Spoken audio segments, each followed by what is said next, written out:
And good evening, everyone, and welcome to Brownstown Central High School for BNL Live. My name is Aaron Harrell, here with Coach Brandon Allman and David Garrison. Guys, welcome. We've got a good one tonight. Welcome. Another great night for football. That's right. It's perfect. We haven't had a knock on the wood if we can find some wood in here, but haven't had a weather-wise a bad Friday night in a while. No, this is awesome right here. This is perfect. This is fall. Finally starting to get down. Yeah, the temperature's getting down to where it feels more like football anyway. Yeah. That's right. But again, want to welcome in everybody. Thank you so much for joining us. Right now is the best time to hit that share button. Send us out on social media, wherever you send it to your family members. We've got a big conference matchup tonight, and more than likely the conference championship tonight, right, guys? Yeah, for the most part, I think, who else? Silver Creek, Scottsburg, I know that I think they actually play tonight. That ought to be a good one as well. But, yeah, both teams undefeated in the conference, 4-0. From what I've been able to see and what I've read, this should be the championship as long as nobody, lays an egg somewhere along the way the rest of the season. Right. Yeah, I would agree. Charlestown sitting there with two. It would be your other threat, you would think. They're sitting there with two conference losses. Everybody else has either two or more. And by the time we wrap this thing up, I would expect tonight to have major implications on that race. Yeah, both teams coming in 4-0, correct? Yeah, 4-0. Both teams 4-0. Yeah. So somebody will go home tonight not feeling so good. Yeah, for sure. After the last 4 weeks, have they felt really good? But we'll pause now for sorry, I thought they were doing national anthem. Yeah, just school songs. We'll talk over this one. But no, I think this is, we expect North Harrison to just pound the football time and time again. But I expect a defensive battle. I think both teams look at some of the stats. Defensively, I think Brownstown's ranked 16th in the state, only giving up 8.5 points a game. North Harrison, 40th in the state, only giving up 13.75 points a game. Part of that product of both teams, some of the teams they played haven't been as strong, but I think we're in for a good one. Both putting up a lot of points. I think margin of victory really similar as well. What is it? Brownstown's 15th in the state, average victory of 32.75 points. North Harrison 47th at 22.5 points, margin of victory. Mm-hmm. But I don't expect that tonight. Yeah, the Braves, to be honest, they've not played a real tough schedule outside of Charlestown down there. Maybe some of the weaker teams in the conference. I would say North Harrison's probably a little bit more battle-tested in that regard. Not a lot of strong teams in the conference this year, but regardless, they've played some that are more you would expect to finish in the upper half. So this will be a test for Brownstown to see. Charlestown North Harrison took care of business against Charlestown last week, and it's going to be another game to test Brownstown's physicality. Yeah, I agree, and I think Brandon and I were talking earlier, our coach. We were talking earlier, I think last year it was. Now we're doing national anthem. No, school songs. Yeah. Okay, sorry. Last year was a 5-point game. Yeah, correct? 27-22. Just another. It was a dogfight. Yeah. I mean, being at the game last year was almost like Charlestown as a two-score game. I thought Brownstown really controlled the game throughout. There was not a lot of moments where you felt like they were going to get beat. North Harrison did score late to allow themselves a chance with an onside kick, if I remember correctly. But, yeah, I think you're right. But it wasn't a blowout by any stretch, and I expect the same thing tonight. Yeah, when I say dogfight, just a physical, just smash mouth type of football game. Right. Yeah. No. One thing I saw during warm-ups, their quarterback, number 7, has an arm. He throws a really good ball. I mean, we talked about it for a couple minutes there. And he throws a good ball. Now, I know they don't throw the ball a lot, correct? Yeah, no. They're just going to pound it, run the wing tee, just like Brownstown does. Well, no, not even a wing tee, really. Just almost like just a basic I formation. I saw a version of the wing tee during I'm sure they have. I'm sure they have other other formations that they can go to. But typically, and I'm sure there's going to be some wrinkles tonight too. I mean, both teams, probably both ways. Both teams know the impact of this game and what the outcome means. So you might see some wrinkles, and they may pass a few more times. But typically what they like to do is line up in the power I. They'll have a fullback, and they'll even add in an H-back, load one side, and they will for those of you who like college football, you think of the Jim Harbaugh Stanford days or even maybe Michigan sometimes now. They will line up and just say, "I'm going to run here, dare you to stop me." Three or 4 yards to run. Yeah. And, you know, all you need is 3.4 yards a carry, and you got a first down every time, or every 3 downs you got a first down. Yeah. So, and that's what they do. I mean, but like I said, their quarterback did. He looked really, really good out there throwing. I mean, he threw several deep corner routes. And I know you said earlier that he threw it in a spot where only his guy could catch it during warm-ups. Now, obviously, it's a little different when you got 7 guys coming after you. Yeah, no, and trying to throw that ball. I'm pretty sure that I might still be able to go out there and throw an all right looking ball with no pressure and, you know, guys not getting hit anywhere off the line. And, yeah, it's a different ball game when you got 11 on 11 instead of just, you know, 2 on 0 out there. But it brings up a good point. I mean, that's another factor you would say in the game. I mean, it's going to be decided in the trenches like most games. But if he's got the time to throw, then you know, it's no different, really. Yeah. Well, again, I want to thank everybody for tuning in. Again, this is the perfect time to hit that share button. Get us out there. We want as many people watching this great game as possible. And, again, it should be a really good game tonight. Again, we're about 8 minutes away from kickoff here. And, again, tonight is senior night, so stick around for halftime. We will definitely show that. Hopefully they're right here in front of us and wherever they do their senior recognition. But again, everybody, thanks so much for tuning in. We're going to thank our sponsors here. Again, they're going to be in your top right-hand corner all night long. Please support those that support us. They help provide these live streams for free. And please hit us up on the chat. Yeah, talk to us. I know we'll talk to them right now. It is fun to interact. Tell us where you're at. Tell us where you're watching from. Just reach out if you have questions, anything. Just chat us up. Sounds like a good. Yeah, some students still piling in here, but some North Harrison people. It still is piling Jersey in night too, tonight for the student section. Coach Allman here's in his Atlanta Braves jersey tonight. Repping Austin Riley, Braves, Atlanta Braves. And it's autographed too. Kind of shocked that you're wearing an autographed jersey, but hey, whatever. Right. Got it, bought it to wear. But yeah, the Braves clinched the division and playoff bound, and can't wait for that.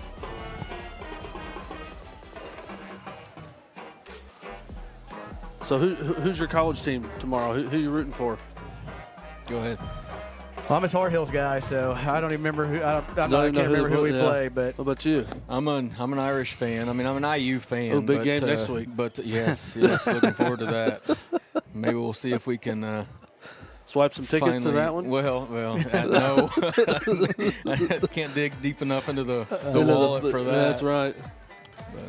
But hopefully you'll be able to sit at home and watch that one. Yeah, hopefully. That's probably a nighttime. Is that 7 o'clock? Is that on NBC? I'm guessing. Yeah, I believe it is NBC. A college game day at Colorado State tomorrow. What about that? Yeah, I watched the Pat McAfee show today a little bit, and it was hopping today. So it was one of those deals, and I'm sure it's going to be in South Bend next week. If they haven't announced, that's where they're going to announce it at any point that they're going to South Bend for that. Unless one of the two teams lay an egg against an inferior opponent this week. But I doubt it. I doubt it too. Yeah, the whole Coach Prime Time and the glasses and the hat, and talking about the Pat McAfee show. I know McAfee bought Dion a nice little belt buckle for him to wear, and Dion bought him some glasses, bought everybody glasses. Yeah, I'm sure those glasses cost more than what we make. Yeah, they're probably pretty pricey. So, Hey, big we're week. kind of doing the same thing. Go ahead. Yeah, go ahead. No, I was just going to say, big weekend for Brownstown Athletics. I know this weekend, just to hit on a few things besides the football game night. My girls' golf team, we go to Otis Park tomorrow for our sectional. So good luck to our girls. Yeah, good luck to you. Thanks. Yep. Get up nice and early and get them there tomorrow. And yeah, we were nice to you having 9 o'clock start. yeah, I like that though. I do. I think get off to a good start and get going early. I know our volleyball team, I think they go to New Albany tomorrow, the Ultra Ankle Challenge or something like that, Okay. I believe. Tournament down there, big tournament for them. The boys and girls cross country team have an invitational, the Ray Gherkin Invitational tomorrow, I believe. So, and the tennis team, I think the tennis team's actually playing tonight. They have the Scottsburg Invitational. It's kind of a combination tonight and tomorrow. Okay. So, yeah. Good luck to all sports teams. Yeah, good luck to everybody. I know some of it's a different level, but some of the girls volleyball LIT is going on this week, so a lot of the local Lutheran schools are involved in that. So good luck to them as well. Yeah, and that's a 3-day affair, I believe, as well. So. It looks like now we will pause for the national anthem. And everybody, thanks so much for joining us. Again, hit that share button. And then we'll be back right after the national anthem.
And again, welcome back to everybody. Again, the band did a great job right there. We do have some comments here. Hey, Trevor Blayton says, let's go North Harrison.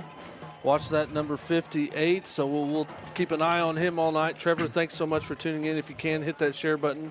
We want to get let those North Harrison Cougar fans know that this game is being live streamed. And also, JV volleyball tourney. Yeah, tomorrow. Fueled mayhem. Thanks so much for the comment. But again, the JV volleyball team will be heading to Roncalli tomorrow for a JV tournament. So thank you for that update.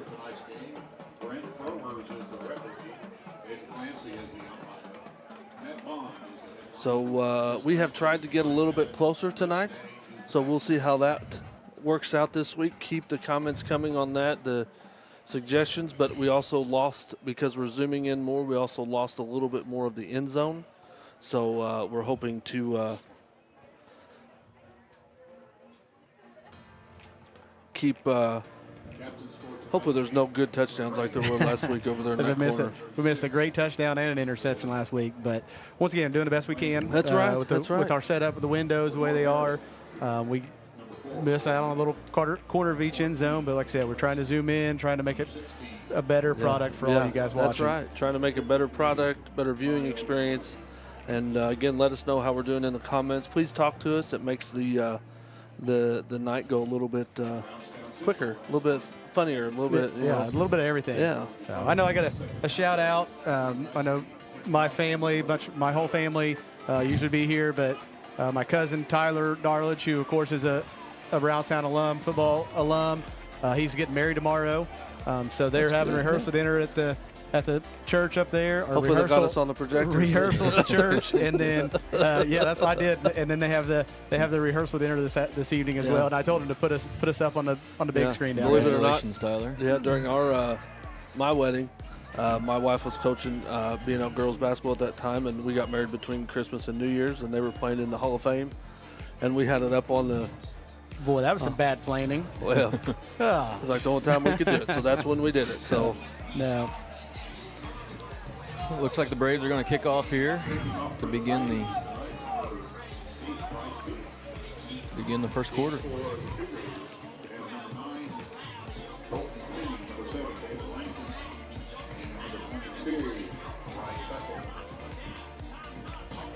And I'm not going to lie, Dave, I'm kind of thankful to have Aaron back this week because he gets to run the camera, and I can actually, that's right. You guys focus on the game. Get to focus on the game a little bit more. You guys just don't know how. I mean, how much work it is to focus on the camera, and you're really not watching the field. You're watching the screen. So just thankful that he's here and taking care of all the tough duties. Friday night, good kick. Short kick here to the 30. We'll see if nice tackle. Nice tackle. Good coverage and nice tackle by Grant Killey. Yeah, what a gain of about a yard on that return there. Yeah. Mm-hmm. So it was something, Dave, we saw the Braves do a little bit last week as well, that short right kick. Yep. Mm-hmm. That one, last week, he tended to get it over near the sideline a little bit more. That one a little bit more inside of the numbers, which allowed the guys to get down there and make a good tackle. Yep.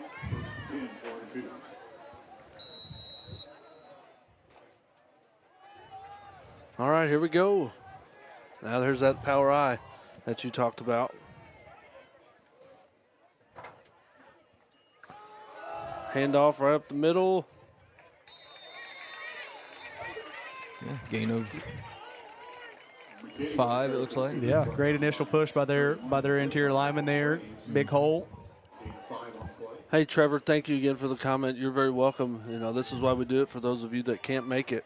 And luckily we have, some sponsors that have helped us financially to be able to do this. This equipment and everything is not cheap, and it's a lot of time. And, again, right up the middle. Oh, and he's off to the races. Yep. Not going to be able to get caught from behind.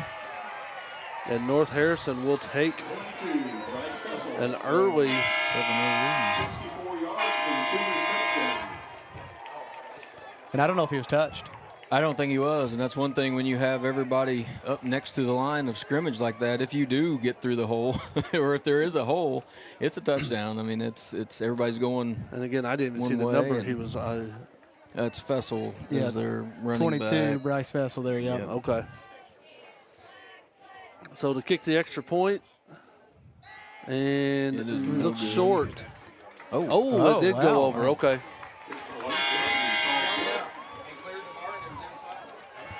It was good. Yeah, I did. I think if I had to lay money down, I was going to say, it sure looked like it skimmed the bar. If it had to skim the bar for anything else, because it was definitely looked a little low. It did look to me. It was like, well, I'm not sure if that went over or not.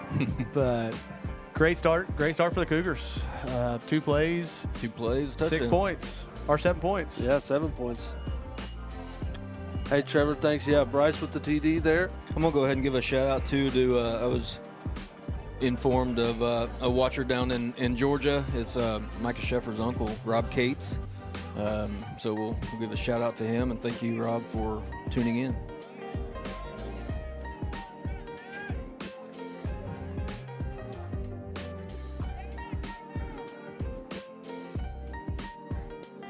We got a lot of players up. I wonder if they're. Oh, I would guess, just to venture to guess, this is their alignment. Braves, scoot in, and then as soon as North Harrison breaks, make sure no onside kick, and then once they break, we'll break. And we actually had a kick last week at the Bedford North Florence game. The kicker to start the second half did an onside kick and recovered his own. Oh, did he? Own kick, yeah.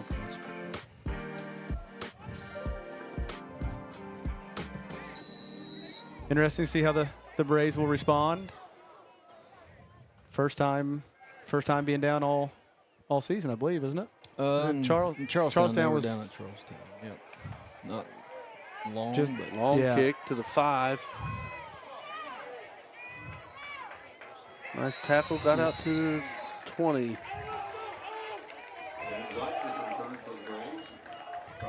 Of course, not the Braves have struggled early defensively as well last week. I mean, yeah, Salem moved right down. Corden did as well. I remember that first game, and we got they've lucky. been a slow start defensively, typically.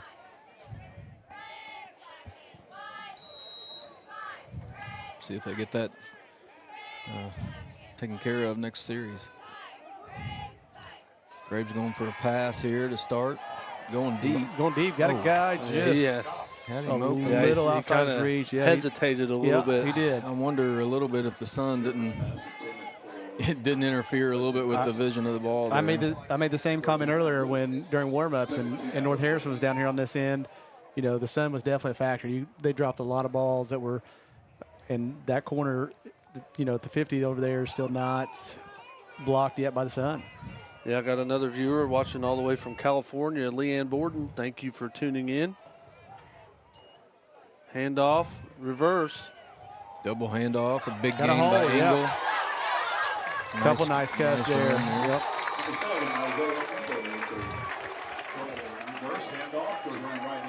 Yeah, both the Bordens and the Neals watching from California. I think Paul told me that he would be back, I believe, tomorrow the 16th. So be safe travels on your guys' way back. Hey, thank you for telling us to update the score. There you go. Sometimes our scoreboard does not like to connect to the stream, so have to, again, same play here. Nice cut. Gain of 4. Yeah, nice strong run there. He got hit initially right there at the line of scrimmage and was able to break a tackle, make a cut, and get about 5. So that will bring up 2nd down and 5.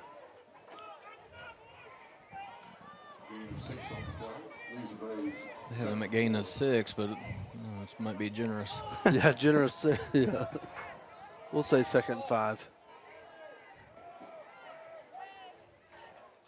Handoff up the middle.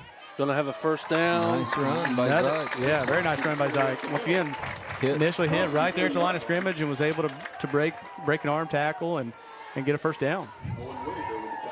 Seems like the Braves are liking. I mean, they're running the inside to the inside here. I'm going to pay more attention to how North Harrison's lining up. If they're bringing their linebackers out and kind of leaving a gap there, or maybe they're just flying out. We'll see here.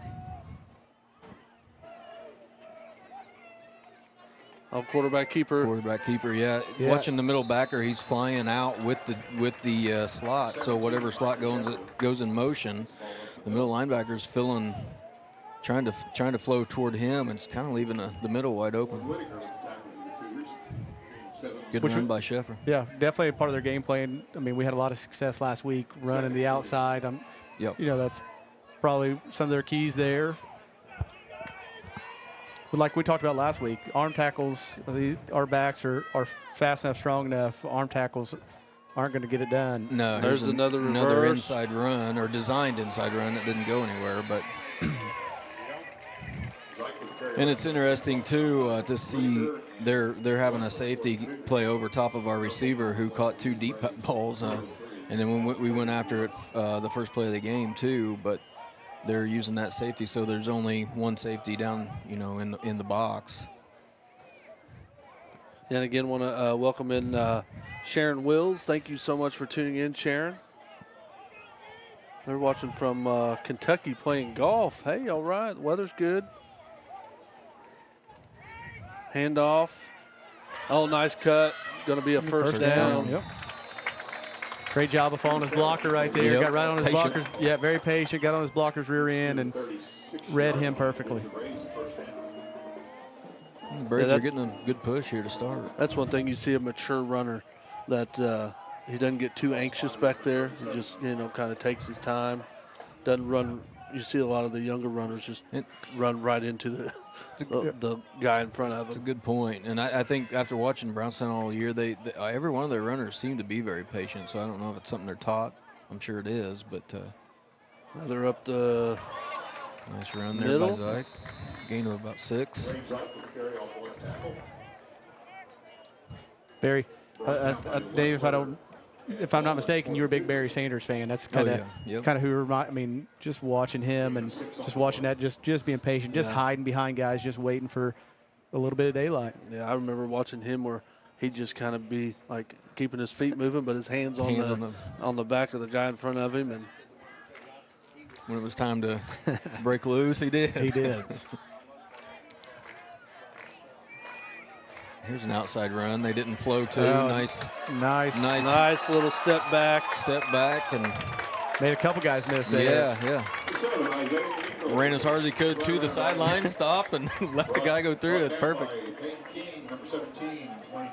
Hey, Pat-Man Performance, thanks for tuning in. He's watching from Pewter Hall. Is that the wedding you were talking about? That is. So after golf sectionals, I got to hurry my butt back and try to get there at 4:30. Yeah, that's right. But if I don't make it to the wedding, I'll definitely be at Pewter Hall for the reception.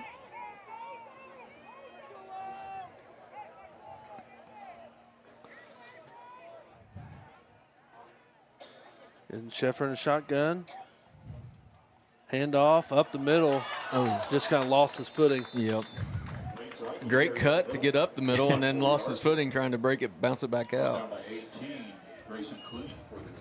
Second down in here at about the 6-yard line for the Braves. North Harrison 6. But Brownstown definitely found something they've liked. They throw the deep ball first play of the game, which is unusual. And it's definitely opened up some things inside. But since then, it's been run, and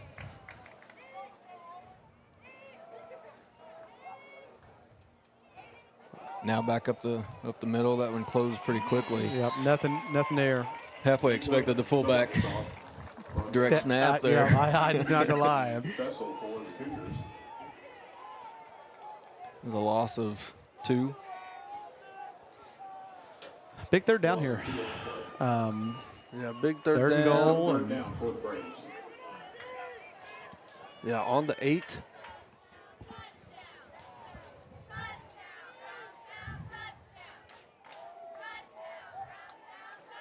Back to pass. Oh, he's wide open. Wide open.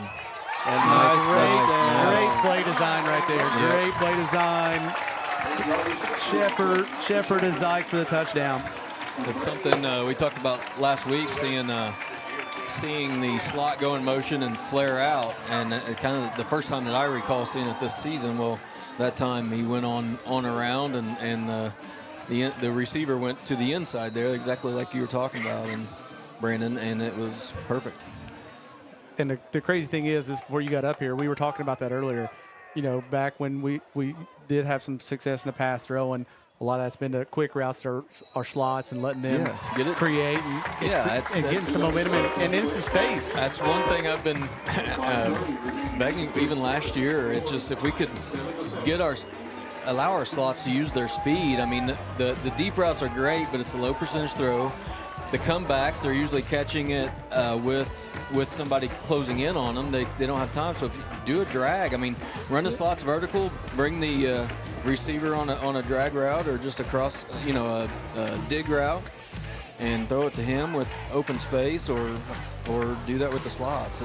There's all kinds of wrinkles to throw in. I'm sure Brownstown's working on it. That's right, and I got to give a shout out to the coaches, because if they'd have thrown that to the other corner, sun's right in the eyes. Yeah.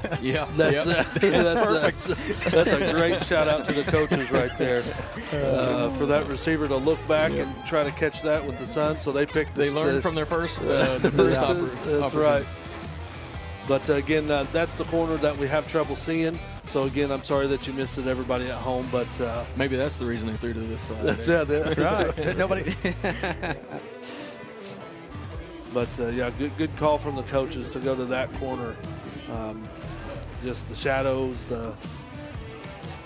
So good success by both offenses. Tied up here 7-7 with 5:30 to go in the first.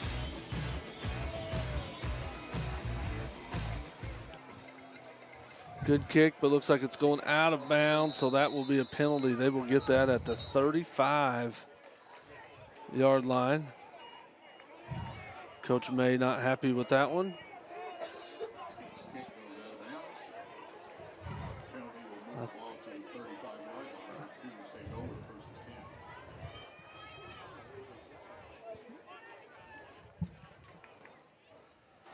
Yeah, that's always one of those penalties that you could do without.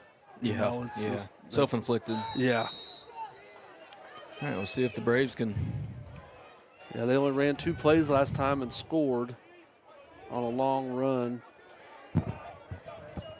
Quarterback keeper.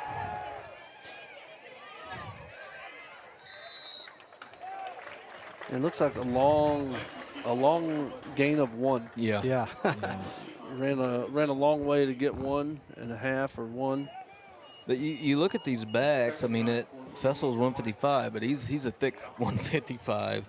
The quarterback here, Foreman, number 7 here, looks like he's 175. How tall is he? H-back Does it say? 6'2". Yeah, I was gonna say he looks like a pretty good size. Can't see their fullback is definitely I was a talking with thick kid too. talking with so. some of the boys in my class.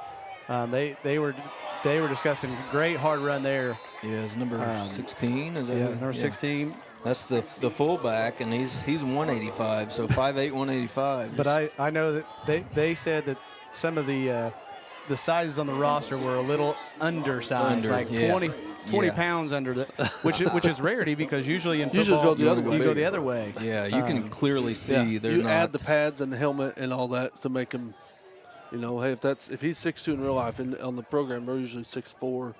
But that was a hard run. And a good gain. Big kid. Yep. Braves They're going to run have to there. gang tackle. That's for sure. They're They got undersized. that first guy needs to make sure he wraps up and slows him down for the second guy. Mm-hmm. Yeah, the other lead blocker, their other H-back's 175, number 7. So a lot of size back there in the backfield. Yeah, Trevor from North Harrison, 3 running back set with 2 fullbacks. That switch out.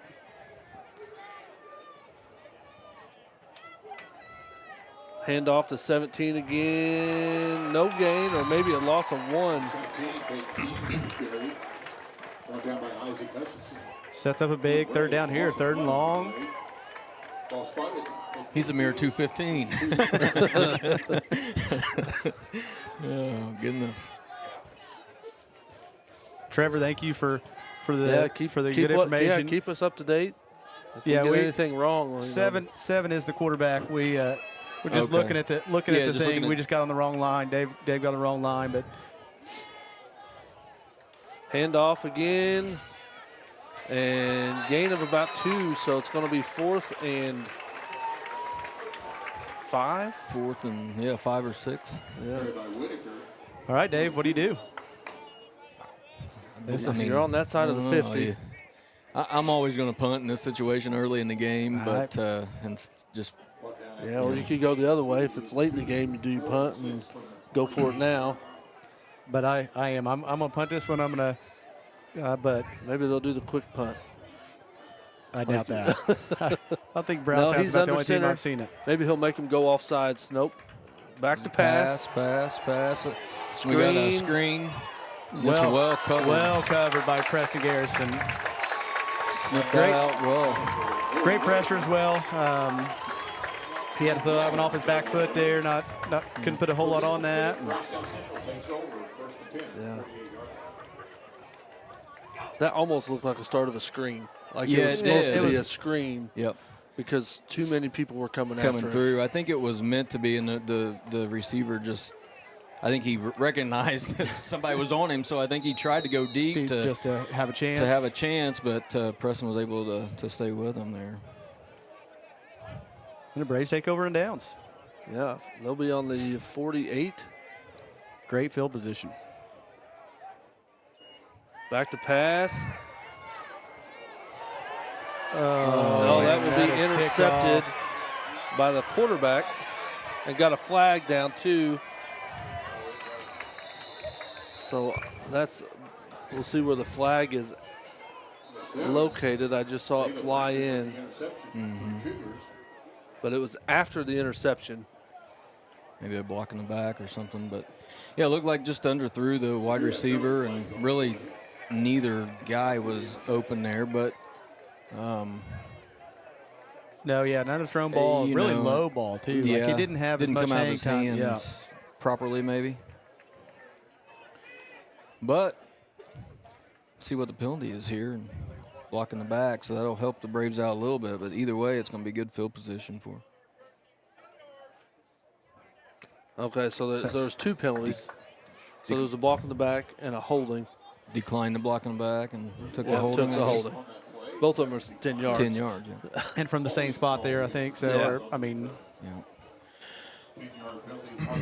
well, not necessarily how we want to see that that possession play out. No. And, you know, I don't want to ever question a coach because I don't like that happen to me.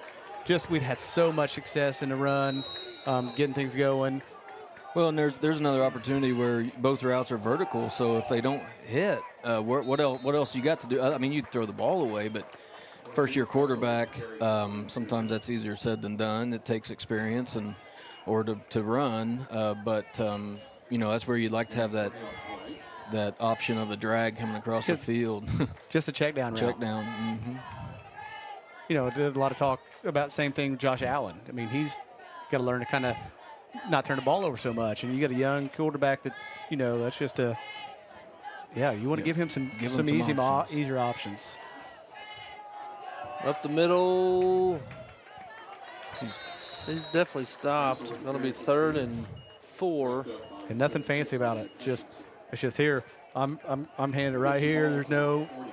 We're using all of our blocking on it. Yeah. Just smash mouth football.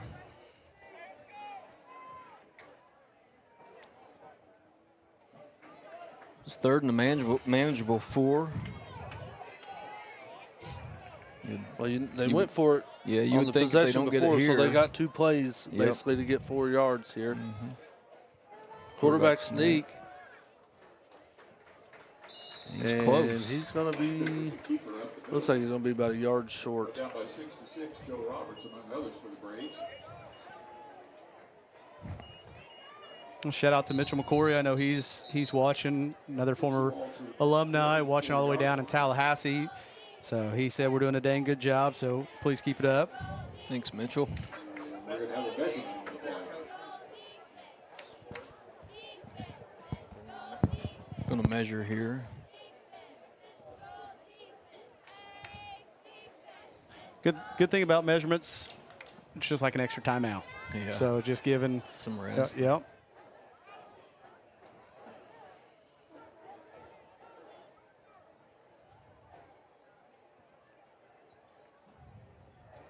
Yeah, I would imagine no matter what here, like Aaron said, it was definitely a two down play. So they already had a play called here, I would imagine. Yeah, I would imagine the same play. You might see the they're same going. play here. Brings up 4th and about a foot. Yeah, under a minute to go here in the first quarter.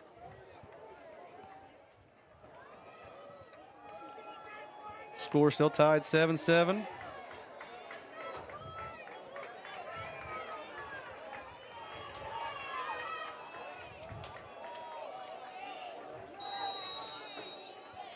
Yep, again, same play, but He was stood up. He was stood up he was immediately. stood up right there. That's got to be, I would imagine it has to be a loss and turnover on downs. Yeah, I don't know. I don't know who was in there. I mean, a whole host of Braves, but that initial. And I'm going to tell you what, I was going to say, that was a really good spot if he kept it at that spot. Stuff there by number 6 to 6, Joe Roberts among others. Yeah, they're going to make sure they get this one exact, but Yeah, I don't. They're going to measure again. I don't know that he. I don't think he got moved it. forward beyond the line of I scrimmage. don't think he did either. Maybe. But We they might are have to, down there. we to might see have it. to check out the replay on this one. We'll try that at halftime. We'll try that. So, On Yeah, next we're year's gonna- software. well, We've got it. I've just got to set it up here, and we were messing with it a little bit earlier. yeah, we were Just- messing with it earlier. Let me see if I can't bring it up here. I didn't mean to put you on the spot. I No, just know you're fine. Well, here we It's going go. to be short. It sure looks like it, but There's a lot of Oh, yeah. Yeah, he lost. Looks like it lost about yard. a foot. You know, going back to the NFL a little bit, Tom Brady, I think, is the absolute master at the quarterback sneak. And something I thought that it's Langdon, right? Yes. Yeah, David Langdon, I know. Yeah. But stood straight up on that one. Well, and we got a great push, and was able to knock him, definitely knock him backwards. and everybody in the stadium, I think, anticipated that call, so there was no hesitation once he got to the line. It was basically just he got under center, took and called it, said set, and went. And I think Brownstown was able to just beat the offensive lineman to the push.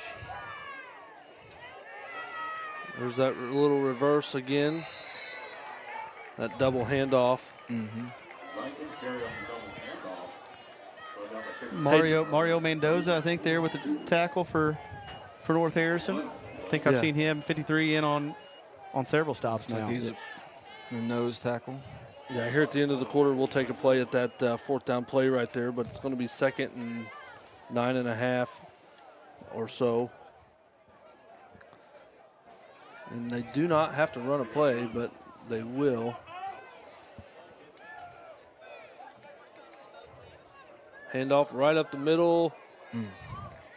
Just nowhere to go. No, 53 again, Mendoza again, and a little help from, I believe, 22 again, the Fessel, who scored a touchdown earlier. Mm-hmm. Yeah, Trevor, I agree. We watched him, Aaron and I both watched him in warm-ups throwing, easily 30-yard passes. So Yeah, let's see if this replay works here. We're going to try something here for the first time, but maybe not. We'll figure it out. Here we go. But this is the fourth down play that just happened a minute ago. And yeah, he got stood up. He got stood up right away. Right away there. And looks like lost yardage. But again, everybody, thanks so much for tuning in. Definitely want to thank our sponsors for giving us this opportunity to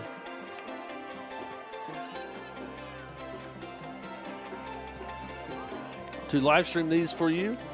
But you're right about their quarterback. He is athletic. He can throw the ball. Obviously had an interception as well. Plays both ways. Yeah, and that wasn't that. I mean, ball was underthrown, but I know he was able to just get a hand on it, and somehow he able to corral. It was similar, a little bit similar to the one last week that was deflected and just ended up in the hands. Kind of a similar play there.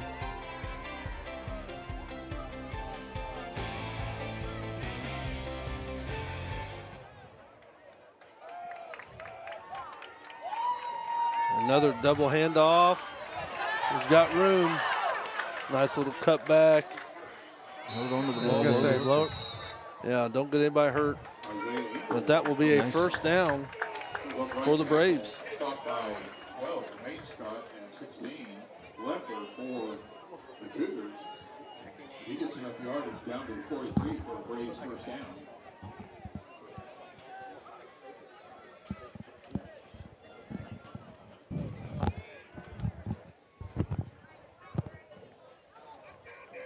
A big first down there for Brownstown to sustain the drive here. Ooh. Again, just nowhere to go. Big tackle by 58. Nevin Bolin. Nevin Bolin for the Cougars. I know one of our watchers was talking about him earlier. Yes.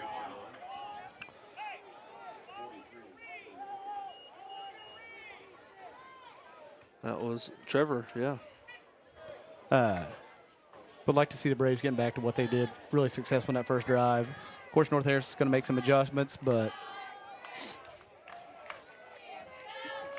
Back to pass. Oh, tight end.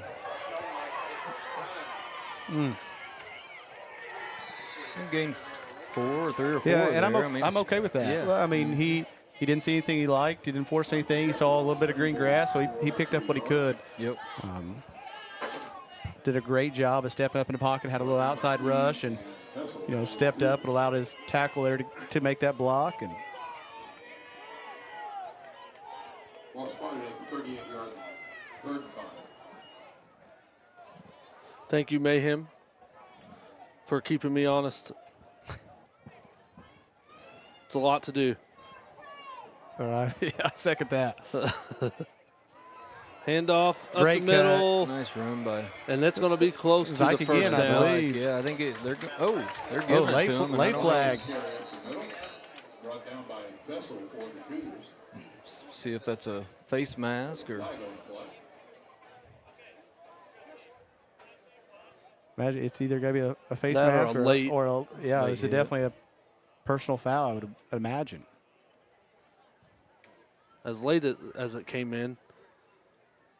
Yeah, he was already down. I know he's trying to give some extra effort, but Yeah, dead ball. It was after the play. Yeah, I was going to say, it looked like a personal foul on the Cougars. Definitely big here, big for the Braves. Moves them inside almost inside the 20, around the 21. Shout out again to Brandon Ritter. Thank you for keeping us keeping up us to honest, date. but that's what we need. Probably should remember that from last week. I know you shout out to us last week too, but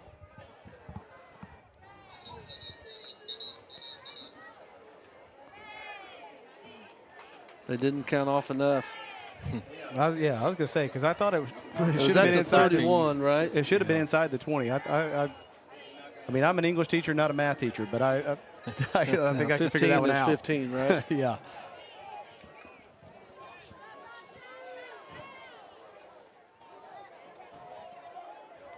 Nice cut outside. Good hard run there by, I believe it was Garrison. Yep. yeah, maybe the referee counted 15 steps, but they were just a little bit too short. Be like me. That's what I was gonna say, It that'd be happens, happy if you or I were out there. One of us three were out there, probably would be like that. Yeah. The golfers know to take bigger steps Yeah. to I- get I those do. yardages. Yard. Hey, when we playing back before rangefinders were big, you had to take. I mean, that's what we did. Yeah, Walk that's off. what we did, yeah. You had to walk it off. Go find the nearest sprinkler head. Direct snap to Chick T. T. Meyer, with a good. which was a great call. Yeah. First time we've seen it tonight, I believe. So That's going to be a first down for the Braves at the 2. He wasn't touched until middle backer, Yeah. I think. You know, he was second level before he got touched. Yeah, so first and goal here for the Braves. now, Dave, you I know with your son playing and probably have a better understanding of their wrist cards. You know, when they're calling out plays. I know another direct snap there, Another T. direct Meyer, and I snap. believe Looks he's like in. Yeah. Great job there. Great But on the wristbands, you know, I know we used to have what we call check with me, and sometimes you throw in 2 plays and you get a call. Yeah. And when you call the same play a couple times, defense knew what was coming. Yeah. Now with their arm cards, if they like right there run the same play in a row and they call, let's just say a random number like 5, and they would call that 2 times in a row, Yeah, I mean, if you're going to call it 2 times in a row, I don't know how often that happens, but there's so many more options. You know what I mean? Like on the card that I think it's still tough for the defense to catch on. But I'm sure. And to be honest with you, Brandon, I don't know. It's something I've never really talked to Preston about. So you know, maybe they switch them out they have a rotating and alternating set that they switch out. And that would definitely make sense. I just know that was some more talk this week in NFL with Baker Mayfield. Yeah. He picked up on some of the defensive calls for I forget who they were playing, but you know, he talked about that was a big reason they were successful was because he picked up on some of their calls and was able to make some of his reads a lot easier. So. Right. And I even think he threw a dig in at the Houston Astros when they won the World Series and all the cheating scandal. So he had to make sure he told them he was a Texas Rangers fan, not a Houston Astros guy, since he's from down that area. But Braves take the lead. 8:34 to go here in the second. Getting ready to kick off. This is a good stop. I mean, the quick sudden change is a good job by North Harrison's defense first on the sudden change on the turnover on downs, and then Brownstown responded and held North Harrison and was able to take advantage of it. Yeah, Pat Man for performance, you know, I think he's talking about the wristbands. He said, I think there's 3 digits to the play and only one of the digits count. that matters. And he would know his son played just here recently the last few years and was a lineman. So thanks for that update, Nathan. Yeah, thank you.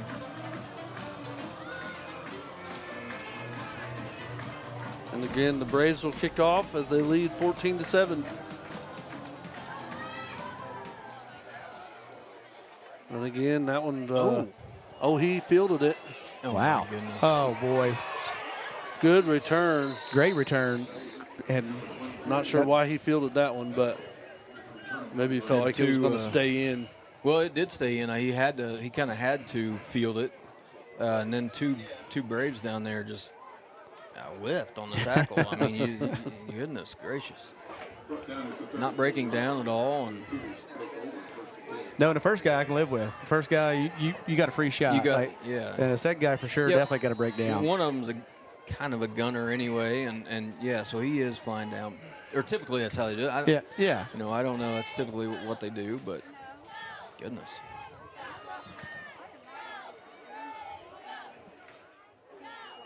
Handoff. And didn't get very much. Carry for the Cougars, brought down by Roberts and Hutchinson for the Braves. Gain of 1 on the play, gets to the 35 and gets it to the 35-yard line.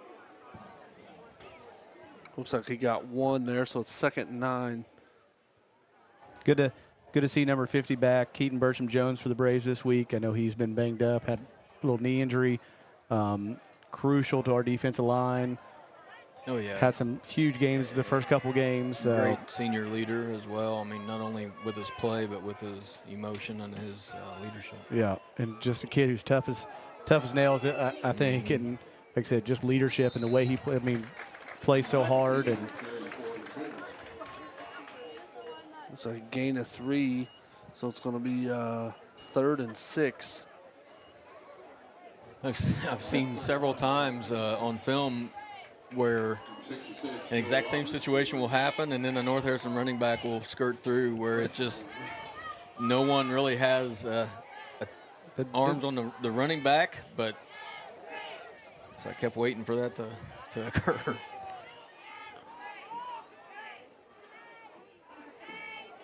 Well, hand off to the fullback. Nowhere to go. Nowhere. Looks like loss of 1. I would imagine we have to see the punt team here. Yeah, I would. They're sending in 4, so that's usually a good job punt by team. But Isaac Hutchison. He's just.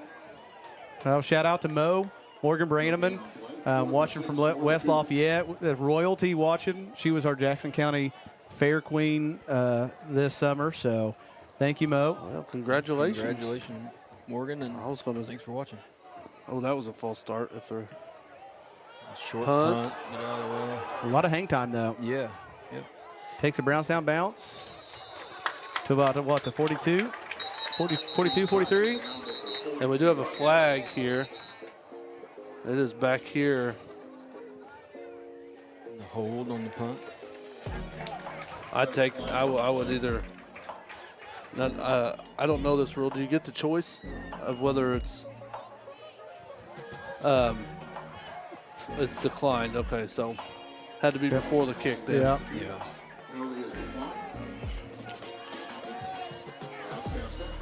And Mo says thanks for the shout out.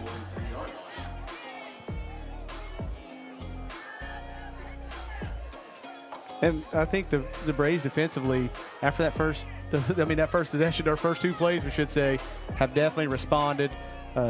Defense coordinator Clay Brown, I know I was talking to him earlier, kind of the same thing. So making some good adjustments, different calls. So hopefully we defensively can keep it up. Handoff. Good run there by Garrison. Gain of 5 or so, it looked like.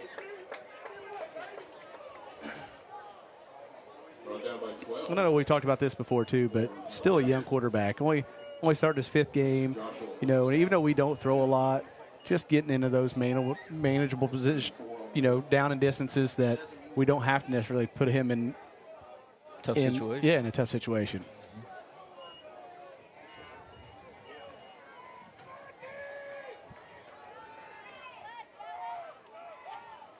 Another handoff. Cut it up. Great cut. And another cut.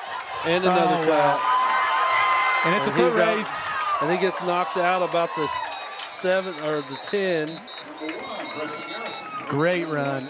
And we're going to have a flag here on the sideline. Where is the flag? It's right about the 36. Yeah. Yeah, right about the 36, and they're calling it on. Blocking the back, it looks like. Yeah, 55. I think I saw the white cap send to coach there.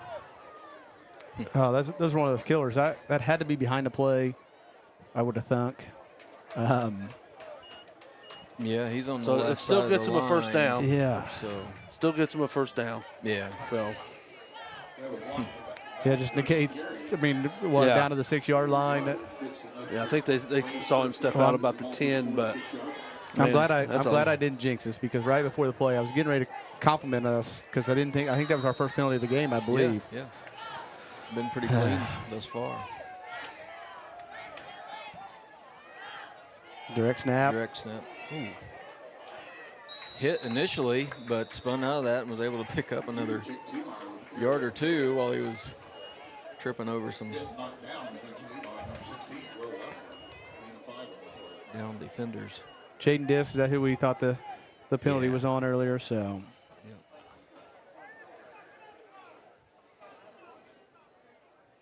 hopefully he'll make it up. We get a big block here, and hopefully spring one of our backs open. Yeah, spring free.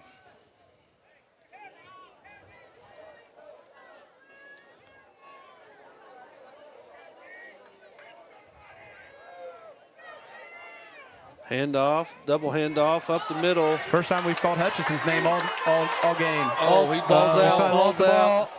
Did he get it back? Did he get it back? No, they say North Harrison got it back. Wow. So just kind of shoot ourselves in the foot. Two big runs. The first one, of course, negated by the block in the back, and that one. Oh, we got a penalty too. The flag is down. But that one negated because of a fumble there. And I couldn't see if it was knocked out.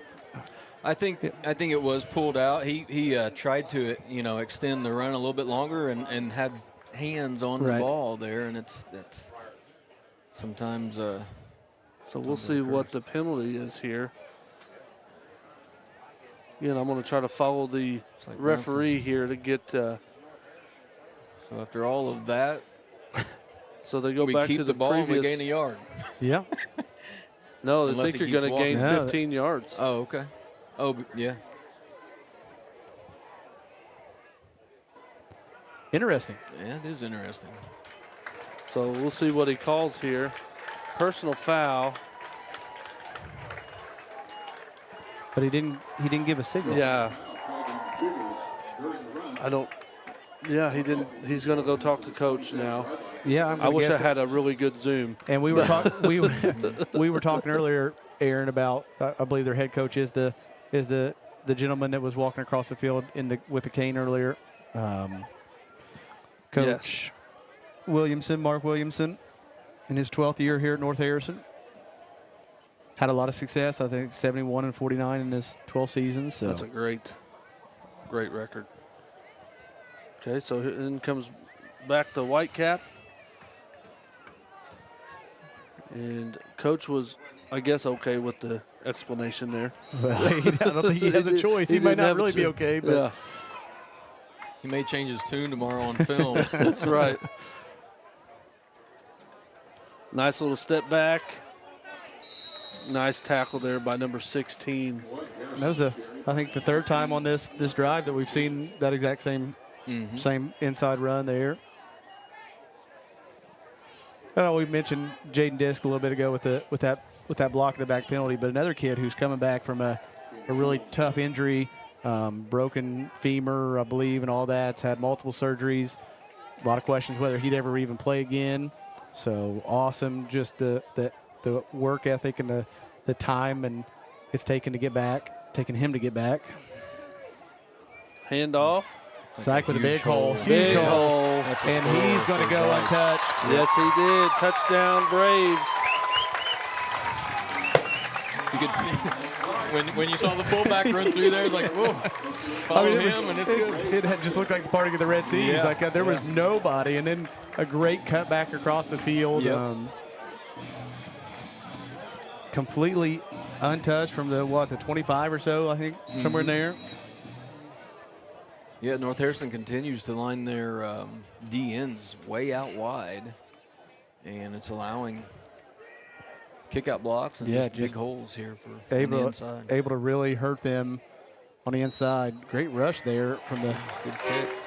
from Good the snap, corner, but hold. still, still good hold, good kick. Brownstown up 21-7.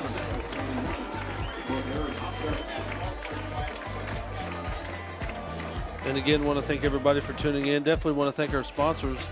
We have yet to play a commercial. This half has gone so Smoothly. fast. I don't feel like we've had any downtime to do there's been so. really no breaks. And during the first and second quarters, we tried our replay out.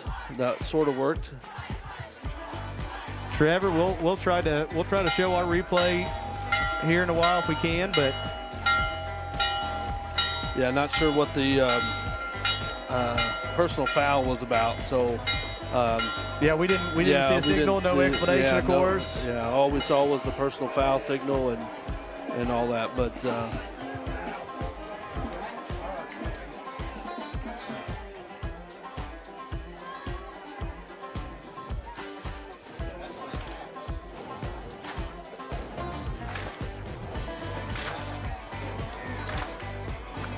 so Braves take 21-7 lead here late in the second quarter.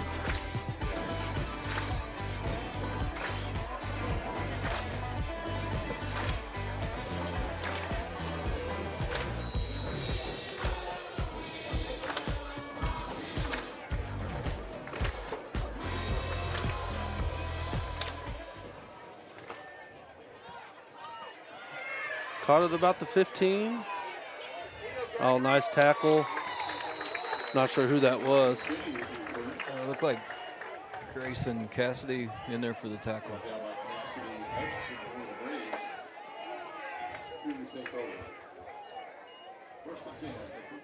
No, I got some more shout outs. Isaiah Weiniger is watching as well. So, and Mitchell McCory giving us a trivia question. Who's the only person to catch a touchdown pass from both Coach Allman and David Garrison? I wouldn't know who that would be. Yeah, I don't either.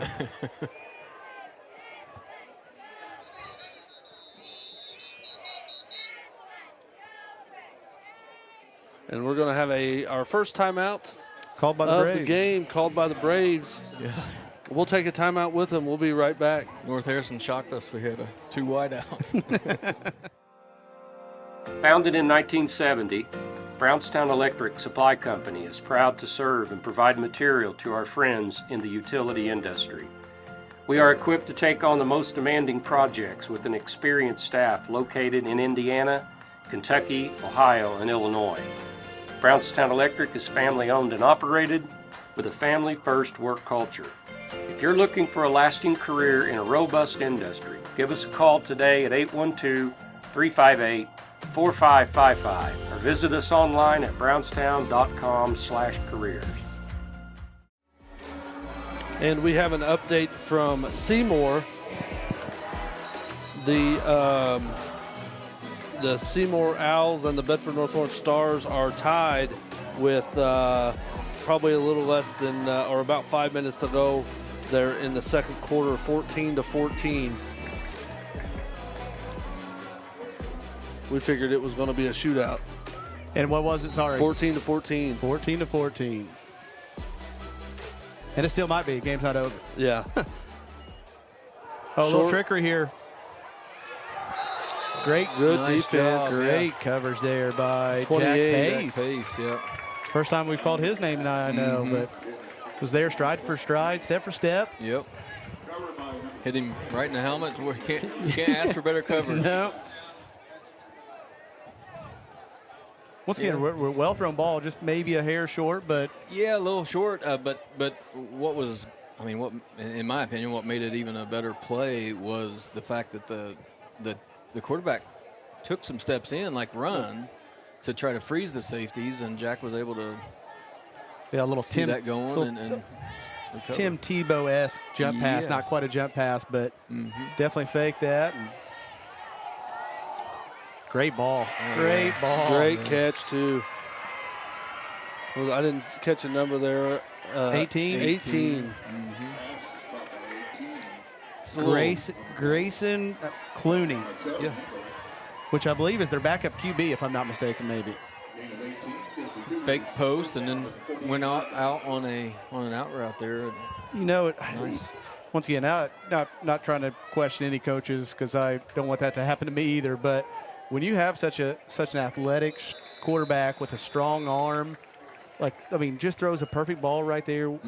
You wonder why you don't do more of that. More of that, or it benefits his running because you've spread the defense out. Now, you have the D line and your middle backer, but it's basically 5-on-5 from a blocking standpoint. So it allows more running room for him. Yep, and his backs. I mean, I think that opens up the running game even more for them. Probably a missed handoff here. And he's going to almost get to the first down. It's either a missed handoff or a great option read play, or a great read play. Yeah. It could have been that, too. He lost his helmet, so he's going to have to come out of play. And the quarterback is. And the running back sold it well because he looked like he was confused afterward. Yep. And Trevor says we've been asking that for 2 years. Well, Asking for that. Yeah. Yeah. We don't blame you because he's a really good thrower. but that's why we're all on the sidelines, and those guys are getting paid to do what they do. We're probably, here's 18, the backup quarterback. Handoff, and he's going to get the first down for sure. And bullies his way for a few more extra yards there. Yeah, so Clooney goes from receiver catching a big pass to handing it off the two possessions later.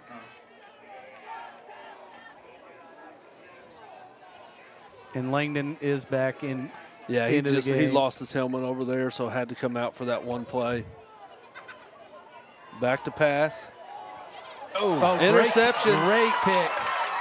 And a stiff arm. And was looking for the hit there. Over somebody else. And he's still on his feet. Greg Killy with an emphatic run after the catch there, man. Yeah. He was looking for the contact. You want to talk about making a statement right there. That is how you make a statement.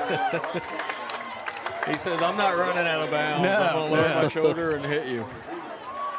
Great. What position does he play? Linebacker? He's a dime, dime linebacker. Got off into the flat. Quarterback never saw him and was there to pick it off. Great concentration to pick it off. And then, like you said, it was an emphatic run after the catch. I mean, it looked like a one-handed catch.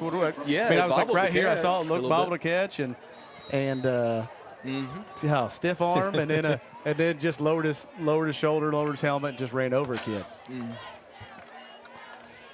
Hand off and just not going anywhere there. No.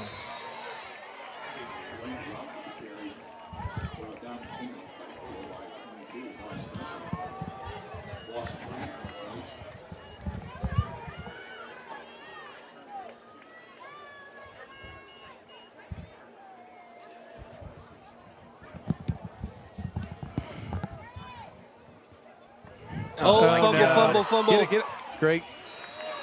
Jeez. Hey, that's huge, though. Huge. That was almost go the other way, possibly for 6. If he picks it up, I mean, there's no one else out there.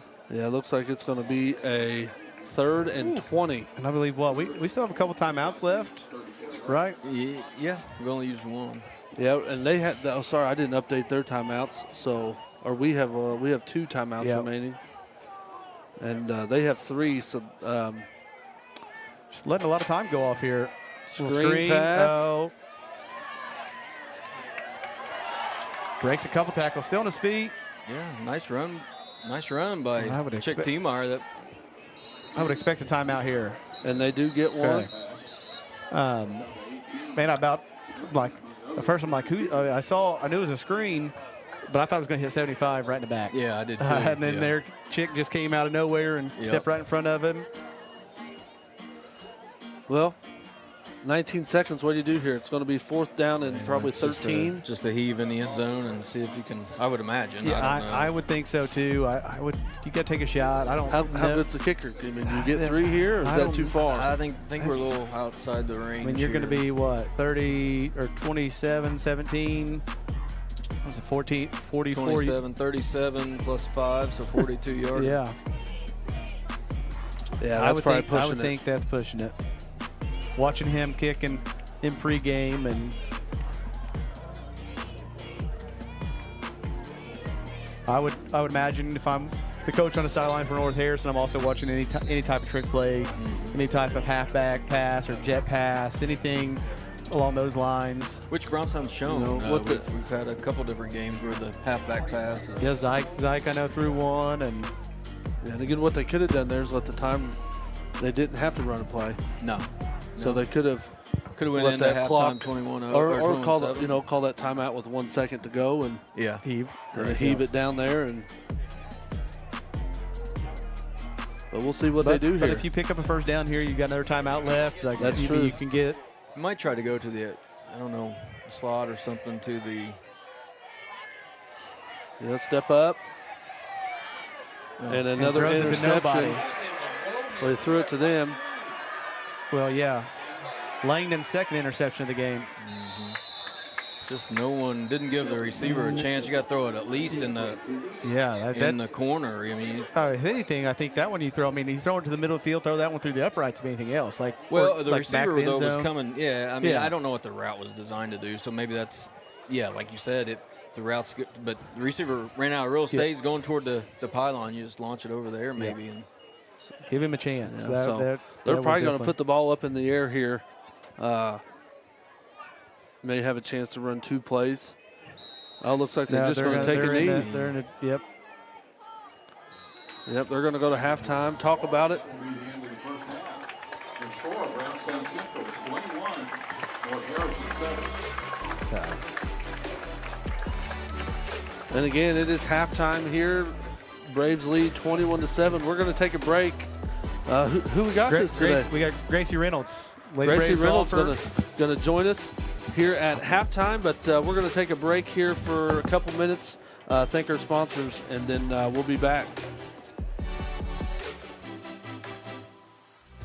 Acquired by Damon Bailey and Randy Hawkins in 2011, Resource Services is your one-stop shop for anything from janitorial to food service supplies.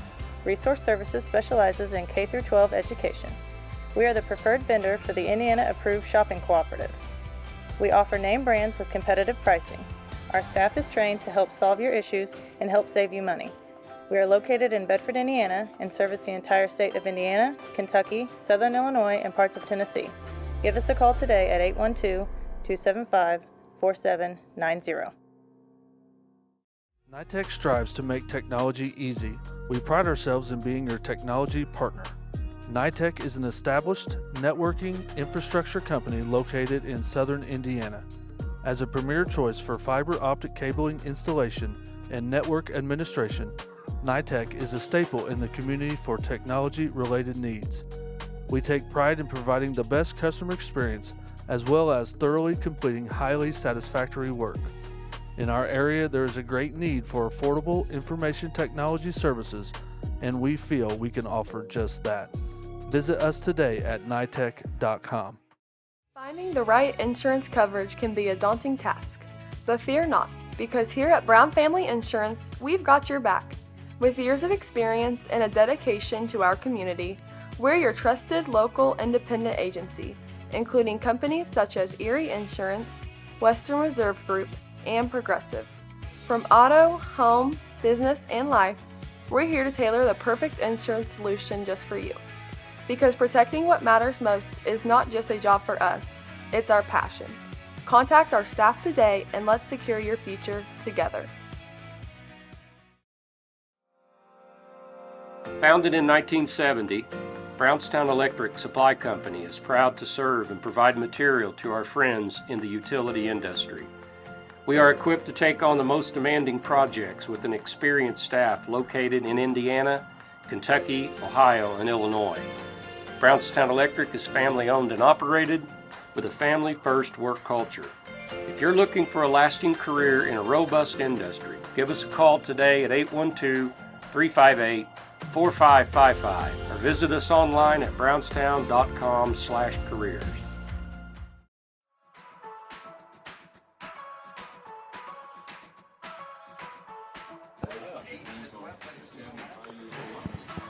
And again, welcome back here to Brownstown Central for B-Town Live. Again, they are doing senior recognition. Just want to say congrats to all those seniors that are being recognized right now. But we have a golfer that will, Coach Allman is with us as well, but they've got their sectional starts tomorrow. Yes, sectional time is upon us for fall sports, as this is halfway through the football season, but for girls golf, it's almost over. How's the season gone? It's gone pretty well. And who are you? Sorry? Gracie Reynolds. Gracie Reynolds. Okay. So she's our number one golfer. So perfect. How's the season going so far?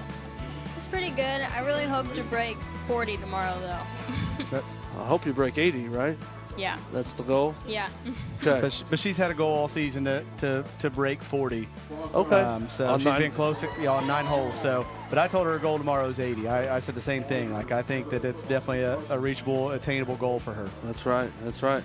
So, obviously you played Otis Park last night. That's where sectional is. Tell us about the golf course. Tell us what the game plan is going into tomorrow. I'm a golfer, so I don't know if you knew that or not.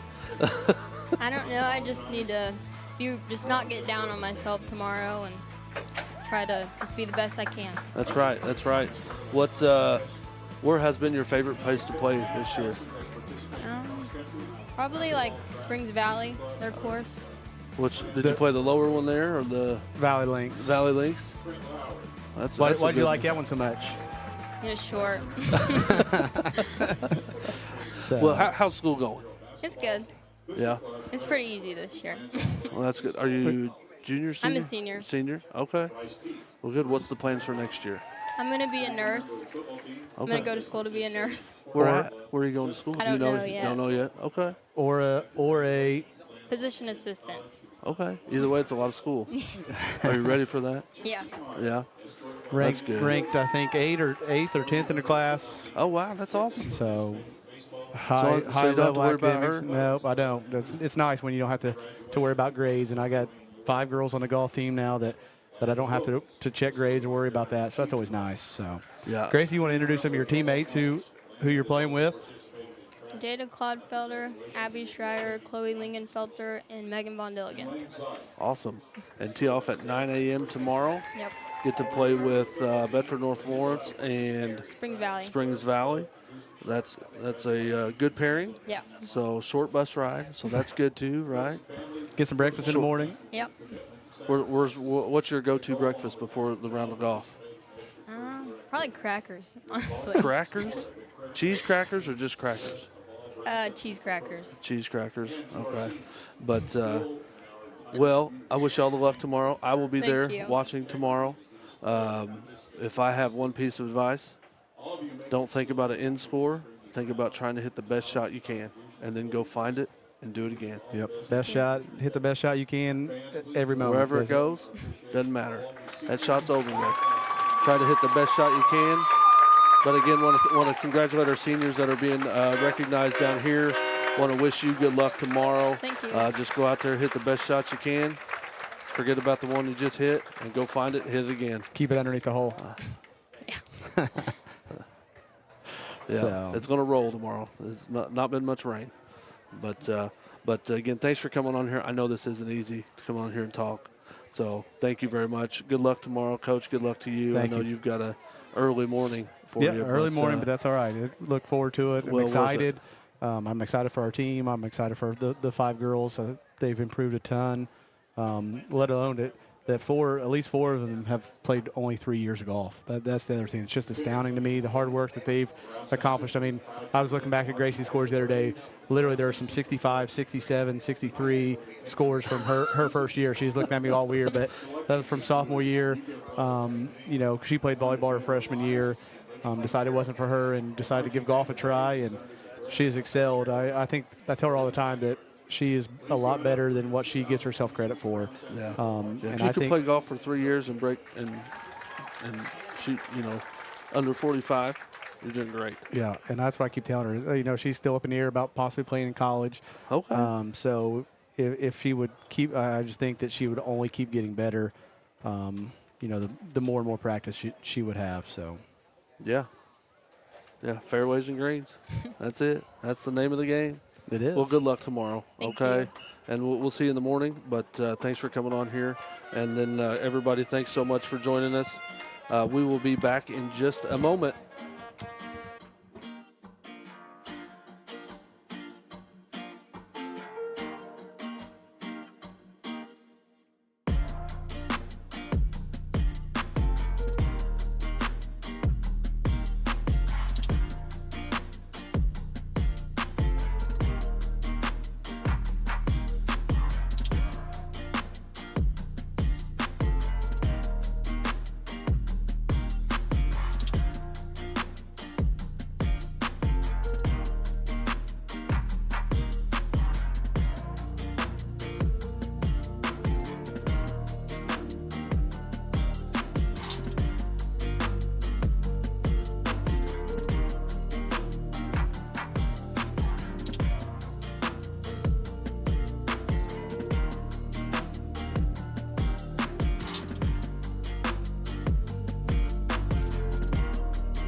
Acquired by Damon Bailey and Randy Hawkins in 2011, Resource Services is your one-stop shop for anything from janitorial to food service supplies.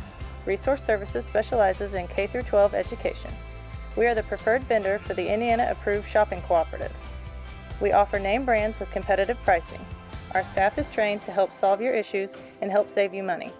We are located in Bedford, Indiana, and service the entire state of Indiana, Kentucky, Southern Illinois, and parts of Tennessee. Give us a call today at 812-275-4790. Founded in 1970, Brownstown Electric Supply Company is proud to serve and provide material to our friends in the utility industry.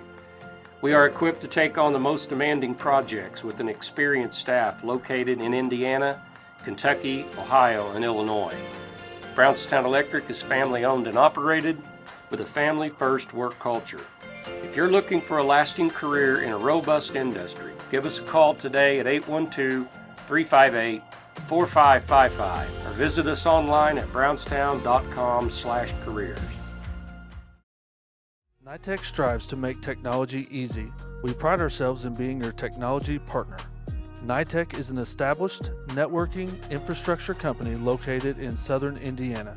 As a premier choice for fiber optic cabling installation and network administration, NITEC is a staple in the community for technology-related needs. We take pride in providing the best customer experience as well as thoroughly completing highly satisfactory work. In our area, there is a great need for affordable information technology services, and we feel we can offer just that. Visit us today at nitec.com.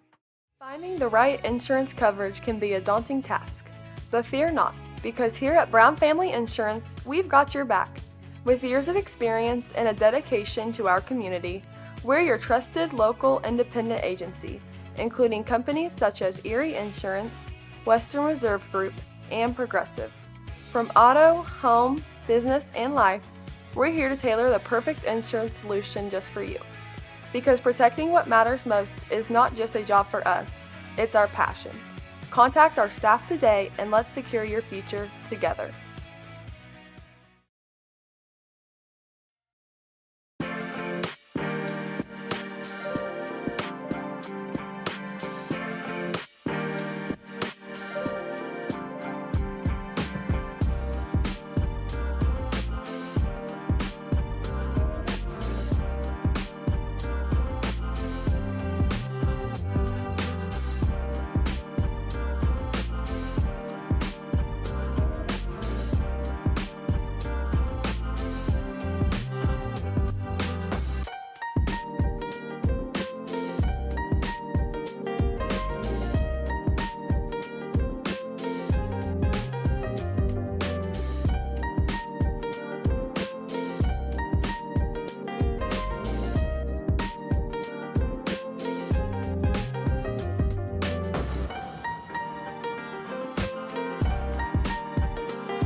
And again, everybody, welcome back here to Brownstown Central High School for B-Town Live. Again, my name is Aaron Harrell, here with Coach Brandon Allman and Mr. David Garrison.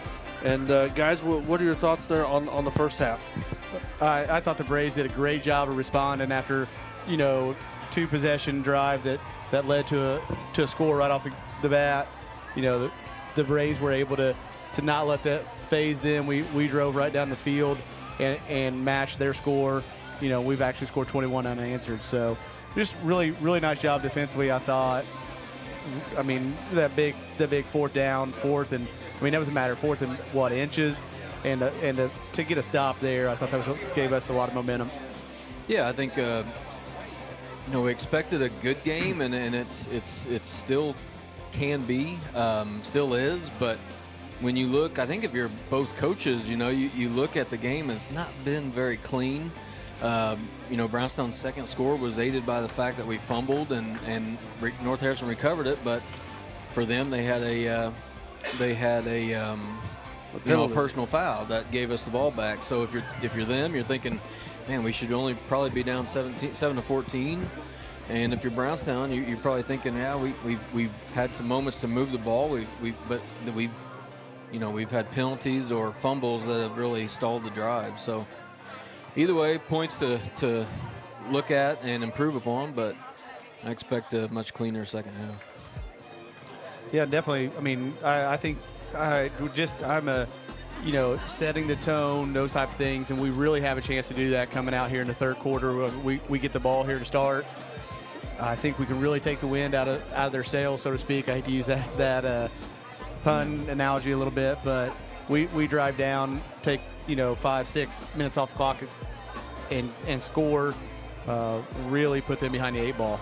Yeah, and then on the other hand, Trevor here, our resident North Harrison fan that's been in the comments all night. Thank you, Trevor. Keep them coming all night. He says, second half has been more the North Harrison half, in their previous 4 games. That's where they've come out and played well. So you never know. I mean, I'm sure the North Harrison coaching staff was in the locker room not happy with the penalties they had and trying to pump up that defense. Got to go, kick them in the mouth or whatever that saying is, whatever you want to say. Yeah. But also on the Brownstown side, that same coach is, hey, guys, offense got the ball first. Let's go, like you said, punch them in the mouth or take the wind out of their sails and and let's score on them. Let's put them down 28-7, and really. And that takes them out of their comfort zone. Their comfort zone is to line up and pound the ball. You take them out of that, and although they, when they did spread out, they moved. I thought they moved the ball fairly well, but so we'll see. Yeah, but hey, we're getting ready for some football again after that long halftime that we had. Again, it was senior night. Yeah, just thank you again to all the seniors. Seniors of the band, seniors of the drill team, cheerleaders, football team. Onside kick to start, and the Braves are there to get it. Yeah, not a very good onside kick, but the Braves were definitely ready for that. About said something right before the kickoff. I didn't even know if they would actually even get out of their huddle. I thought they may try one right out of the. Yep. Hey, I want to give a shout out to my son, Jay and Rhett. He's at home watching now. And just want to say, hey, buddy, love you. Hopefully you're good for Mom tonight. So now go to bed. Braves with great field position here at the 44, I believe. So enjoy the game, Jay. Handoff, double handoff again. Ooh, that was nowhere. That might be a face mask that the flag is thrown in. Great hard run, but that was almost another fumble there. That was not a clean handoff. It didn't look like. No. The mesh maybe isn't where it needs to be. Just another foul. Another flag. That one. That was really late. I didn't see where that one. I'm gonna guess that had to come from the sideline. Yeah, but I meant he threw them both in. I meant coming from the sideline, like on their coach, like the cut from the coach. Yeah, that late flag there. So we have 2 flags on the play. One was during the play, one was after. So if both are on North Harrison, then they will get both penalties.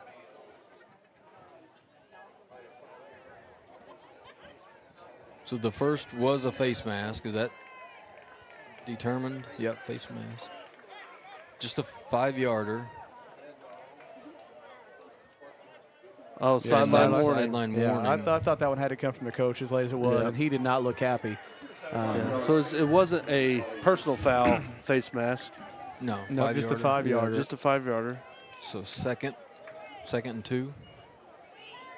Yes, 2nd and 2, which they only have 1st and 2. I don't believe it's an automatic first down. No, They'd had to move the direct snap, which doesn't matter. Oh, Chick T-Meyer with a stay great on his feet.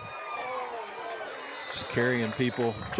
I runs hard. I know that if you're watching on TV or on your phone, wherever you may be watching the live stream, just how hard the Braves backs run, how strong, powerful they are. It's fun, really fun to watch. Yardage is good enough for first down. Leaves the Braves 1st and 10 at the 30-yard line.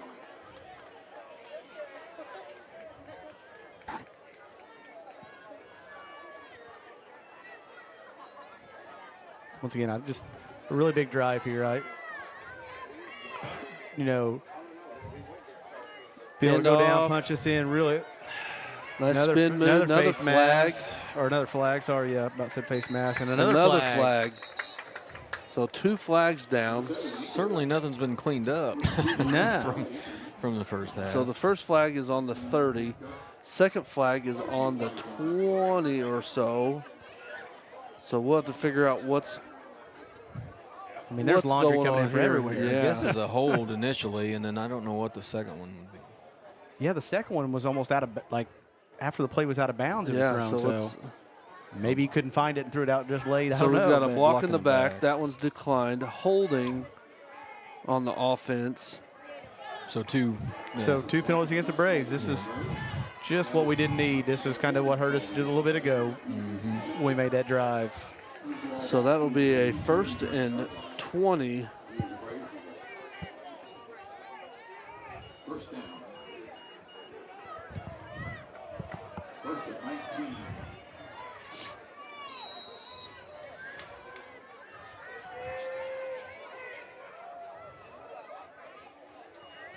Double handoff. Sheffer's out leading the blocking. Great Good cut back Great again cut. by Zyke. Almost an exact exact replica of the touchdown run he had earlier. Great cutback. Yep. Off left tackle, back up the middle. Brought down by number 12. Great initial hole, and then Gets the ball down to the great cutback. Yeah, and I know, you know, first down for the Braves. that's something that gets taught. You know, when the play's flowing this way and making that cutback after everybody's over pursued, I know that gets preached in practice.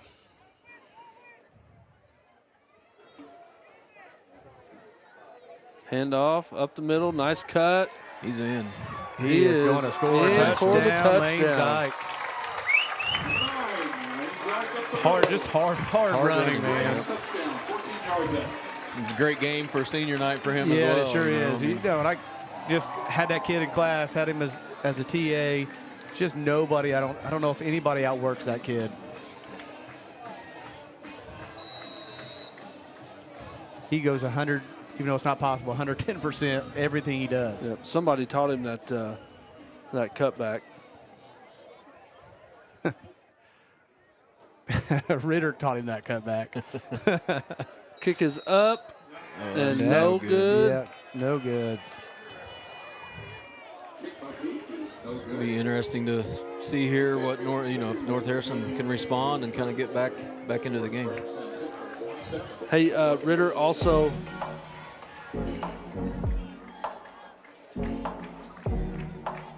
Yeah, this is, sometimes that that bottom line gets cut off. It just depends on the TV or the phone, and the dynamics of the phone and the or the TV that you're watching on. So that's just it does it on my TV at home. So.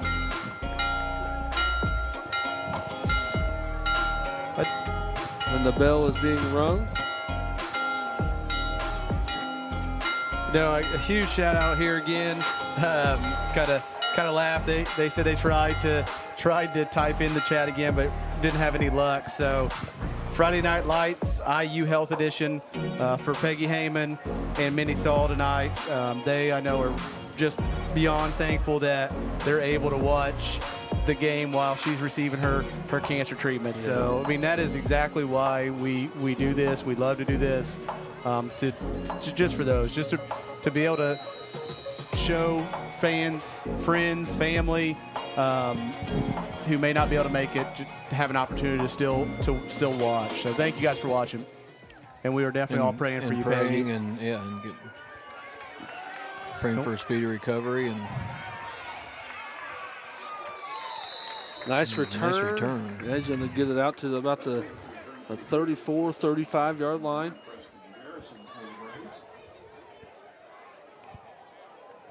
And I know I don't know if he's got my phone out. I don't think he's watching, but my son Braxton over here, he's been a trooper. He's been up here in the box with us all night and eating all the donuts Aaron brought us. So. Yep, all the way from Magic Morning in Bedford. Thank them for the goodies, the treats, and all that.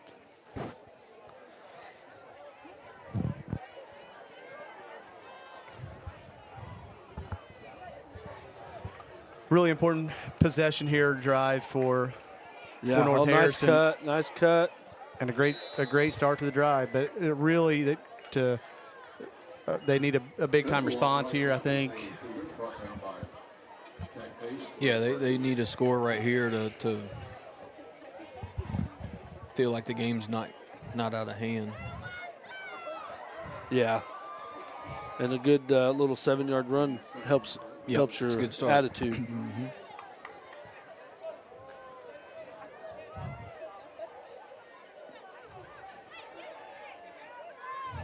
Motion. Nice little pitch. That a way to make him cut back. Yep. First time I think I remember seeing the pitch. The pitch. The pitch to the outside there. And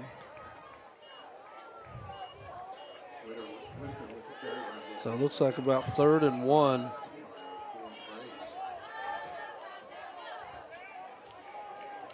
I definitely want to compliment the Braves too.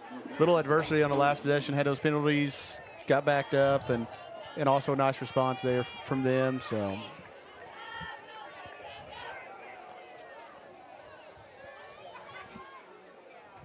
And did they lose it? That was a mishandled snap. I don't know. I think he got it back, but Yeah, kind of looked like it almost ended up in his breadbasket, but Yeah. oh, Braves are saying they got it.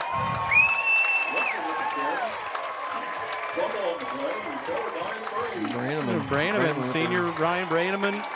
Wow. I thought he got it back. I did too. It too. looked like it came back to him, but that's huge.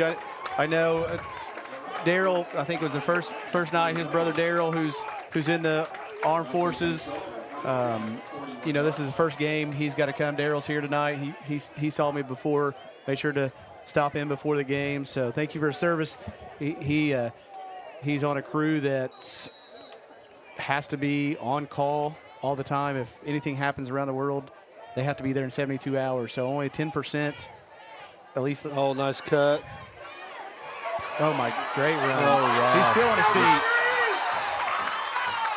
Wow, nice run by Gregory. I think, yeah, great run. I'm not trying to, but he said, I think they're only allowed like 10% of the crew can go out at a time because they have to be there ready to go. So, but yeah, what a run.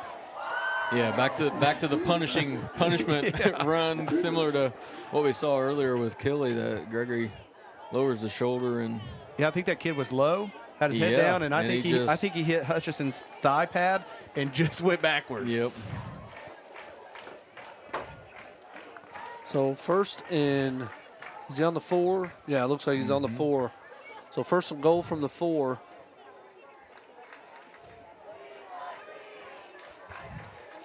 And giving it back to him and not going to get there. Well, he might. Oh, boy, pretty close. He's close, yeah. Another good hard run. He just runs so hard. And good. Looks like he's at the 1. Yeah, Ritter's never a bad thing to hear the cannon going off. That's a staple here. It's about, what, a 10 to 15 second delay, I think, but from actual game time. Great tradition at Blevins Memorial Stadium to hear that cannon going off.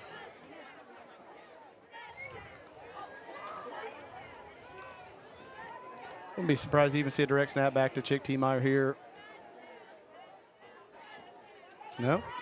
Yeah. And that will be a touchdown, Braves. Thought they might give it back to Gregory to finish it off.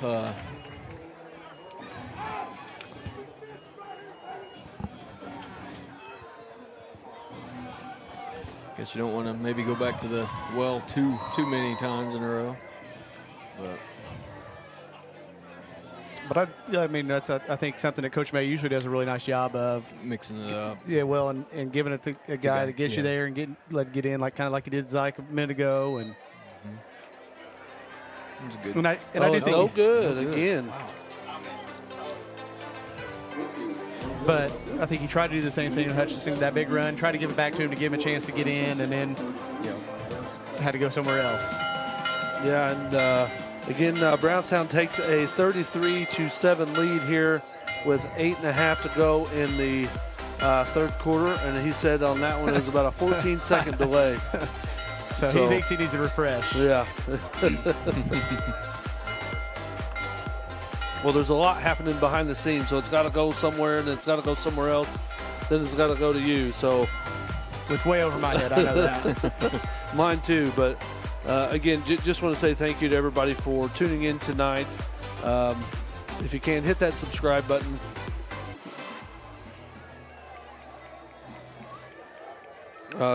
Update from Seymour tonight.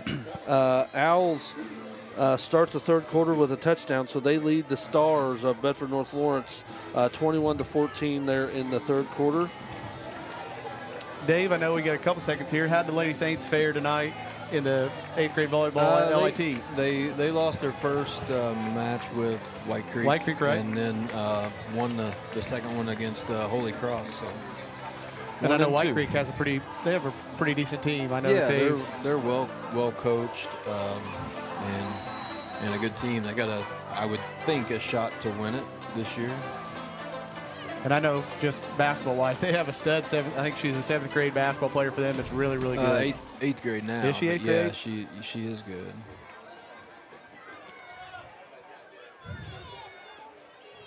Nice tackle. Didn't get the number there, but Brought down by no 40. Hutchinson for the Braves. Looks like Hutchinson with the tackle there. Start out 62 at the 30-yard.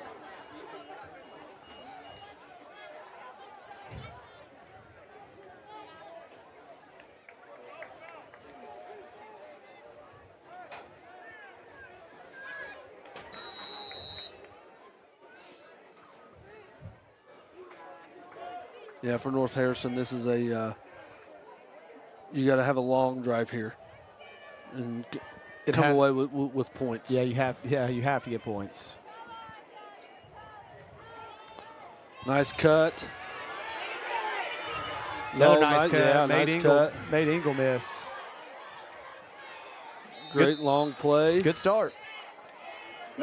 You said long drive. I was thinking it's got to be a quick one. Well, that too, but it's got to be. They've got to. Move. Got to come with move the ball. Move the ball, sustain a drive, and come with points here. Sustain should have been probably the word I used there, but it wasn't. I think I knew what you meant. But. Yeah.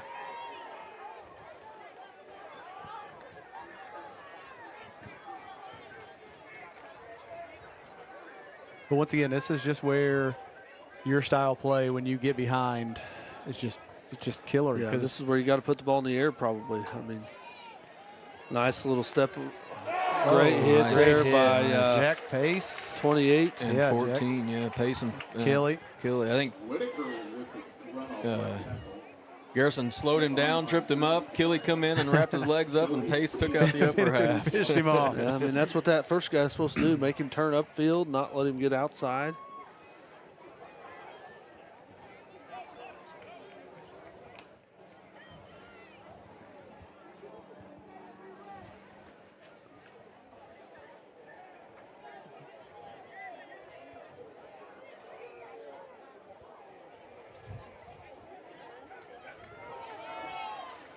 And nowhere to go.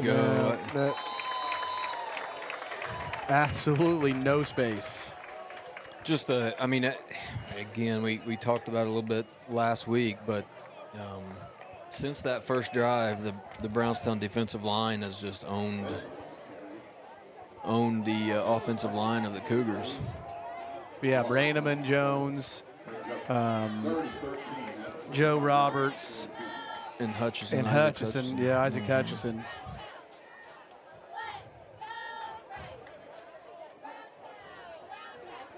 And the Braves' defensive front's a little bit different than a lot of defensive fronts you see. They're Back to pass. Hutchison and Keaton Bertram Jones.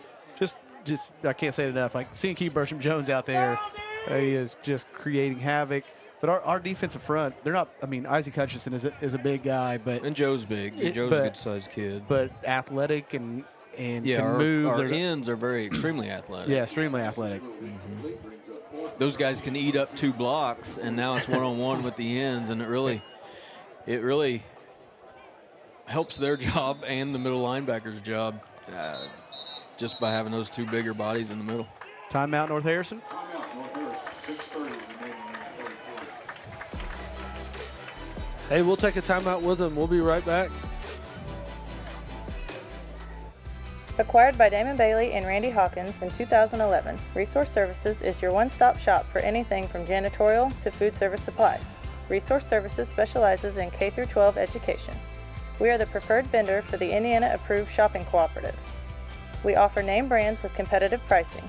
Our staff is trained to help solve your issues and help save you money. We are located in Bedford, Indiana, and service the entire state of Indiana, Kentucky, Southern Illinois, and parts of Tennessee. Give us a call today at 812-275-4790. And again, welcome back, everybody. Again, definitely want to thank our sponsors tonight. Without them, these live streams would not be possible, or we would have to charge for our live streams without them. So, again, definitely want to thank them for their sponsorship. And if you can, please support those that support us. If you would like to become a sponsor, please reach out.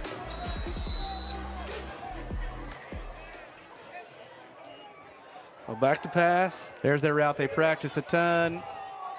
Intercepted. Is that Pace again? Or not again, but was that? Yeah, he got that one. Yep. Got a good arm, but a couple of passes you'd like to see him not throw. I mean, guys standing right there. Yeah, I've got to give it to the line or the linebackers that were there that were making him rush. Yeah, he definitely was rushed. Making him rush the pass. He wanted to come back, it looked like, and Brandon was there to disrupt that, so he had to go keep rolling out. I would have liked to seen him. I would like to see him throw that the post or the post corner route there. They faked the post and went to the corner, and we watched that Aaron pregame. That was a route that they practiced over and over so well. And that doesn't take much time. He knows where he's going to go. It's a spot throw. Like he's just air that thing out. You know, you always see those guys throwing it in the trash can. Yeah, and that's just throw it to your spot. And that's all it was. Let your guy run underneath it. His guy might have had a step there. I mean, at least give him a chance to direct snap. At least give him a chance to make a play. Because even that pass right there, if it gets completed, it's not going anywhere. No, the guy's right there. Yeah. But again, he was rushed. I mean, that's the. Yeah, definitely. He was definitely rushed, but. Oh man, sometimes you just got to, especially in this type of game right now when you're down 33-7, you got to try to make something happen. I'd rather just let that one go and, once again, give your receiver a chance. Hand off. Or just break it, He's not going to go anywhere. Blow that whistle. Good job to North Harrison defense. So that's going to be bring up a 3rd and 3. Yeah, 3rd and 3 here. I agree, Brandon. I'm not going to go any further, but yeah, I definitely agree with that comment. Yeah, I mean, Dave and I both. I mean, Dave talked about that last week as well. That we'd struggled against that. I mean, Salem definitely had some success early on, and yeah, we'll definitely see it next week. Yeah. Yeah, with you got Brownstown's at Seymour. Yeah, at Seymour. And traditionally, it's something Brownstown struggled with passing teams. I mean, it's not.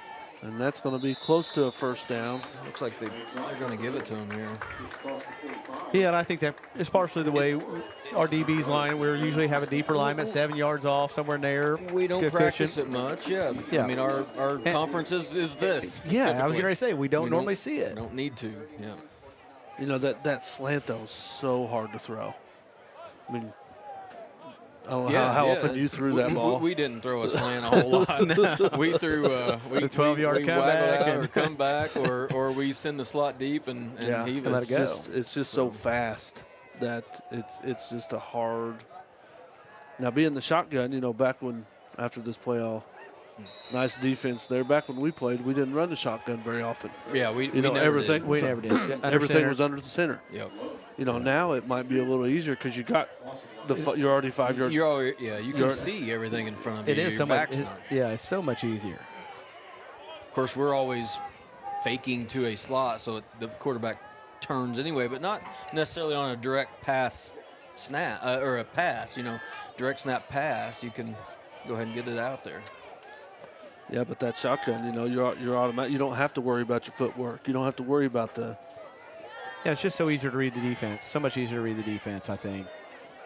And going to be about a 3rd and 6. Oh, that's a pretty good fake there by Sheffer. I actually thought he had the ball for a minute. Well, I think he's done. I thought that earlier on the handoff. He did a great job of spinning out and act like he had the ball. But that's, you know, something how detail-oriented Coach May is in film. You know, Dave, you were a quarterback. If you're, you know, when I was a slot, if you weren't carrying out your fakes right, man, you were. That's something that it's the part film of your shows. path of playing. It is. Yep. Back to pass. Oh, he's open. He's got a guy. Is that Fritz? That's Fritz. In there for the score. Please give it to him this week. Oh, they're going to call him out. Must have saw some. Oh, man. I'm telling you, I know he's got a heck of a lot better view than I do, and we don't. I'm not gonna. I can't zoom in with my finger like I can on my phone. That's right. But well, that seems like the situation of the first week. Of, week number 1. But that's going to be first and goal at the 2-yard line. But he had to see some black. I mean, it's so easy for these guys nowadays the referees to see that black rubber come up. Yeah. I mean, it's just so different than it used to be. But great throw. Sheffer led him perfectly in stride. Great catch by Fritz.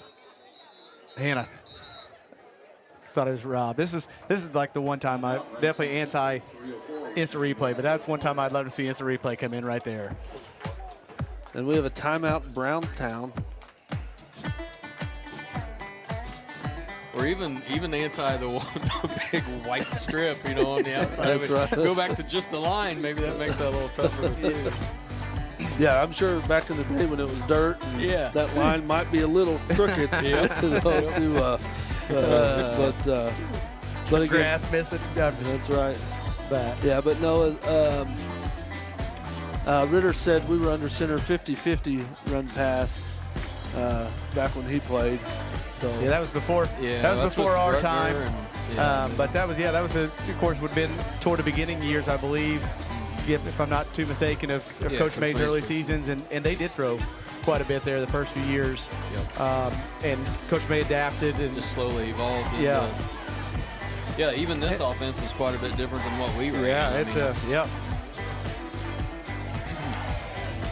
I know my brother-in-law played on those early years too, and he talks about all the different formations. Some of them we used, and some of them, we didn't. And we were only 5 or 6 years later, after Coach May started. So here we go. First and goal from the 2. Handoff. Looks like he's going to lose some there. About 3 or 4. And take him back to the 6. We were talking earlier. I said something about giving it right back. I'd like that was a good chance. I think first and goal to. There's that slant to opportunity. try slant opportunity, or just some sort of play to. or some sort of just a fade route or something. Give Fritz a chance to get their touchdown there. Oh. Ritter, that's a great comment. Yeah, we did.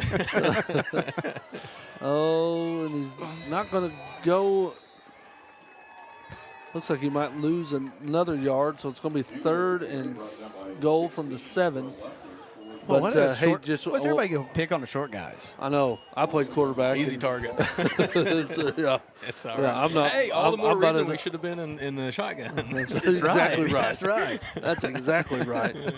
What am I, an inch taller than you? Yeah, not a lot.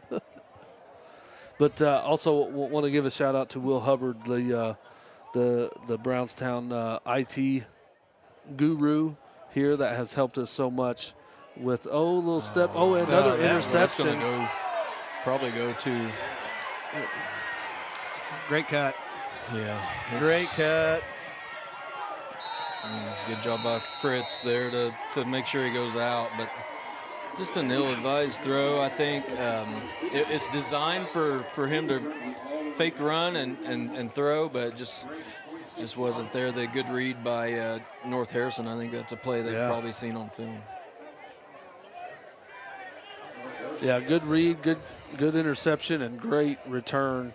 They got it all the way out to the 46-yard line. Yeah, we still got a quarter and a minute 34 here left, but just the Braves have had some adversity, some bad untimely penalties, and I think that's Sheffer's 3rd interception. And hopefully we'll be able to prevail, but it's going to be a good game for Micah to really go back and look and understand some different reads, and just takes time for a young quarterback to. He's just inexperienced, and he'll be fine. Luckily our defense has been able to pack to intercept their quarterback 3 times I think as well. So. And we have a timeout here that will be on North Harrison. I think that's their first. Is that right? Of this half? Not too. Their second of this half. Not too many times will you see a quarterback throw a couple interceptions and be on the receiving end of intercepting a couple interceptions as well. So that's something that doesn't happen too often. Right. But again, definitely want to thank everybody for tuning in. Want to thank Will for all his hard work. Helping us getting set up early on and all that. But and also everybody, thanks so much for the comments. Please keep them coming. We love talking to everybody out there. I know we've got quite a few of you guys watching right now. Again, our next home game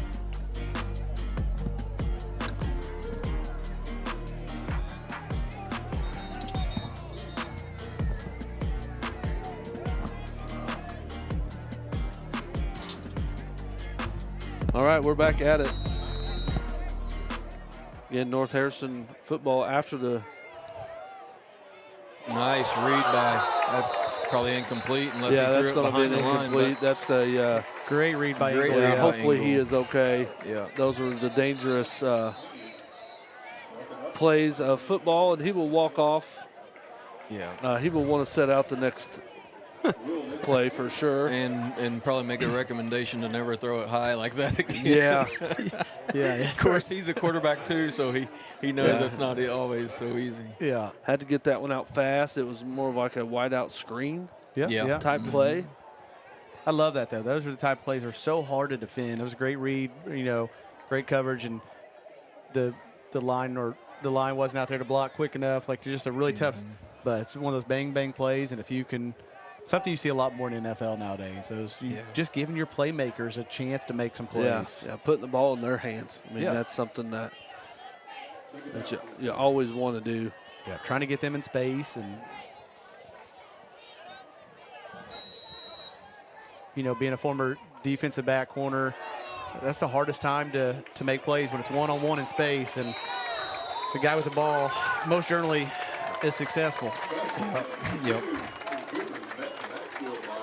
Again, Bertram Jones and a couple other Braves there, just no room to run for the North Harrison running back. Yeah, and again, Trevor's coming in, and he's saying the old line has one returning from last year, so 4 new guys. 4 new guys. So again, just like Shefford, learning the positions, and a lot of growing pains. Obviously, Yep. haven't had any yet this year, but tonight might be some growing pains here through the first 3 quarters. And we've got a flag. Pre-snap penalty there. Might be a delay or. Clock ran out. Delay a game. The other thing that, we haven't mentioned, but the one thing Brownstown has going for them, more so than a lot of other 2A teams. I know most of the teams we play are 3A, so you would expect more, but just they wear teams down. There's been a lot of players in and out, and North Harrison I don't think has had that kind of privilege. So as the game wears down for the long haul, it just makes it tough. And 18 is back out there for North Harrison, so that's. And so is Chick Tiemeyer for Brownstown. I saw Back to him pass. Going deep. Oh, that's way underthrown. Receiver almost made a good play, but probably had too much air under that one. Yep, just a little too much air. But at least he gave his receiver a chance to make a play right there. Yep. I think his pass is knocked down by Eagle. Rule incomplete, brings up 4th and 18 for the Cougars. Yeah, and good 4th call. and 18. Yeah, and he got the punt team out. I think he got a punt. And Yeah. Yep. Oh, nice that's not job. good. They recovered, but Brownstown's going to have perfect field position. Great job by Owen Wishmeyer getting in there and blocking that punt. And you know what? Something we haven't had to call. We haven't called his name No, a lot not tonight. as much tonight. No. But D-line's been doing a lot of the defensive work, but that's a big play by him getting through. I don't know if he was touched, but getting through and great job not hitting the punter. Sometimes that's perfect. not so hands, easy. Hands Yep. were right out in front. And Perfect. right on the ball.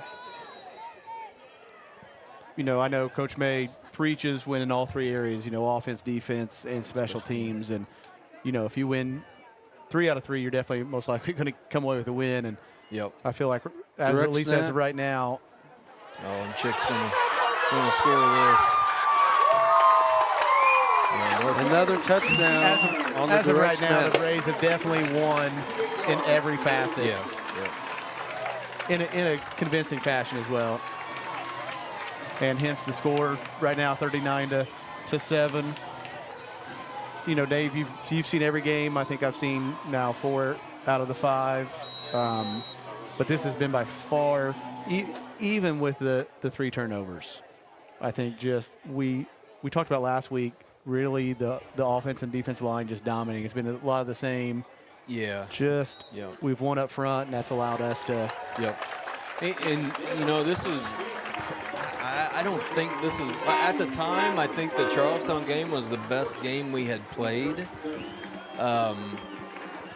You know, given it was the second game of the season, and I don't think this is maybe the cleanest or best game, but the scores maybe would say otherwise. But I mean, North Harrison is a solid team, but I do think, you know, this Brownstown team since the opening game, I felt like has continuously improved each week, and that's what you want to see as a team. That's what you want to see as a coach. I know that. That's your ultimate goal. And, you know, I think you read in the paper every single week, that's what Coach May emphasizes, that we want to get better every single day. Yeah. And that's what you ask for. Yep. And especially with a young team. I mean, you're just going to continue to learn, and then along with that, your confidence just continues to grow. And, you know, that's when teams get really scary, when they are young and hungry and playing their best and confident. Yep. I think our skilled players, our backs, are really playing at a high level right now. Every single one of them that touches the ball, every time they touch it, I think that they got a chance to take it, and that's not always been the case.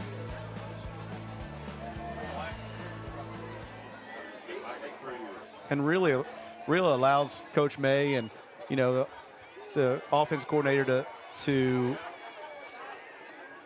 which Cam Cochran, I believe, still the offense coordinator. Is that right? Yeah. Just so much freedom in play calling and who's getting the ball this time. I mean, you don't need to key on one guy. I mean, you know, you can as an offensive coordinator, I guess you can key on one player maybe each week, but everybody's going to produce, and then the next week it doesn't allow the defense to really say, okay, we got to worry about stopping this guy. You know, there's multiple guys they got to worry about. And just being able to rotate. I mean, our backs are staying fresh. Which also, you know, in the past doesn't always happen. You know, you get a couple really good players in there that you want to keep in there, but right. I really like our rotations. It looked like I hope he's okay. Yeah. His ankle didn't look, when he fell, it didn't look like it was. Yeah, shoestring tackle. Great. It was a good play by Kelly. Yeah, Kelly's a little shaken up on the play too. Yeah. But this is the coach. You know, Dave, I think we kind of hit on this just throughout the week when we were talking a little bit back and forth. You got to have those players who have a little that kind of attitude, that little it factor. Yeah. Just, you got to know right there, Kelly makes that shoestring tackle and kind of steps right back over him. You know, just that kind of attitude, like just a little bit of attitude. Yeah, again, definitely want to thank all of our sponsors. Definitely want to give an update from Seymour, which is Brownstown opponent next week, the Battle of Jackson County. The Jackson Bowl. Yeah, the Jackson Bowl. It is 21-21 with about 40, probably into the third quarter right now. So, yeah, about the same place we're at. It's going to be a game to the end, it sounds like. A little different than you were anticipating with a 21-21? Yeah, I expected a shootout over there. I didn't, you know, and those are the games that are usually when I expect a shootout, it's usually a defensive battle. Yeah. Well, I mean, I'm not going to lie. I anticipated tonight being more of a defensive battle. I really did, but and I guess you could say in some aspects it has been. It's been some of those turnovers that have been really the difference makers. Handoff up the middle. You know, the fact that the Braves have been able to convert on North Harrison's mishaps, whereas North Harrison has not been able to convert on ours. And that, I mean, Brownstown's had, 4 turnovers? 3 interceptions and a fumble? Yeah, 4. Yeah. They got we got the fumble back because of the penalty, right? No. Oh yeah, that's true. Okay, yeah. But still, yeah. But still, 3 turnovers. Yeah. And that's definitely something that the coaching staff won't be happy about. But Coaching staffs are great to find negatives. Nice hit by Gregory Hutchinson. Yeah, he was in there almost on the handoff. Yeah. You can start to see the wear on the offensive line here. Yeah, for when you North see a bunch of hands on hips and bending over, you know they're stuck, real quick. stuck in air. Yeah. It's like, let's get the clock over, get out of here, and we'll. And that's it. But I think right now you know the chances very slim making a comeback here. And in North Harris, you just got to be thinking we got to get through here with no injuries. No, I wouldn't be surprised if. Ooh, good little hit there. Good hit. I wouldn't be surprised. Actually a different returner. Garrison back there on the return instead of T-Meyer. T-Meyer. Looks like we're getting some different guys in there on defense or on offense. I was going to say, I would think both teams right now would.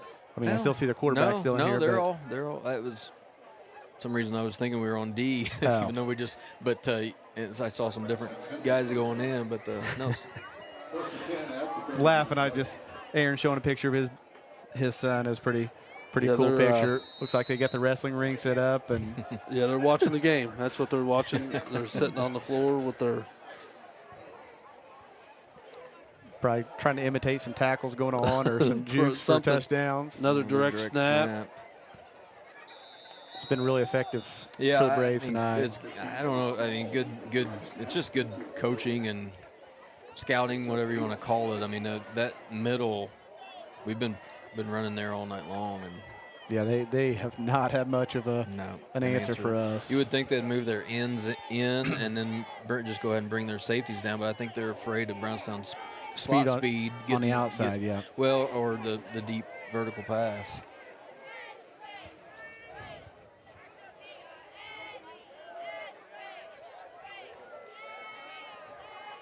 Nice cut. Nice cut back again by Zyke. Zyke is having a heck of a whale of a ball game, man. Yep. I don't know who that was out there leading. Evan Stahl, it looks like. You know, we give a BESCO player, Brownstown Electric Supply Company player of the game at the end of this. And, I mean, there's a handful, 6, 7 guys easily could get that award. So I'm envious of you two. I mean, you two have to decide who's going to get that. Stick around for the end of the game. We'll announce that at the end. Might give a couple. It looks like he got about 4 or 5.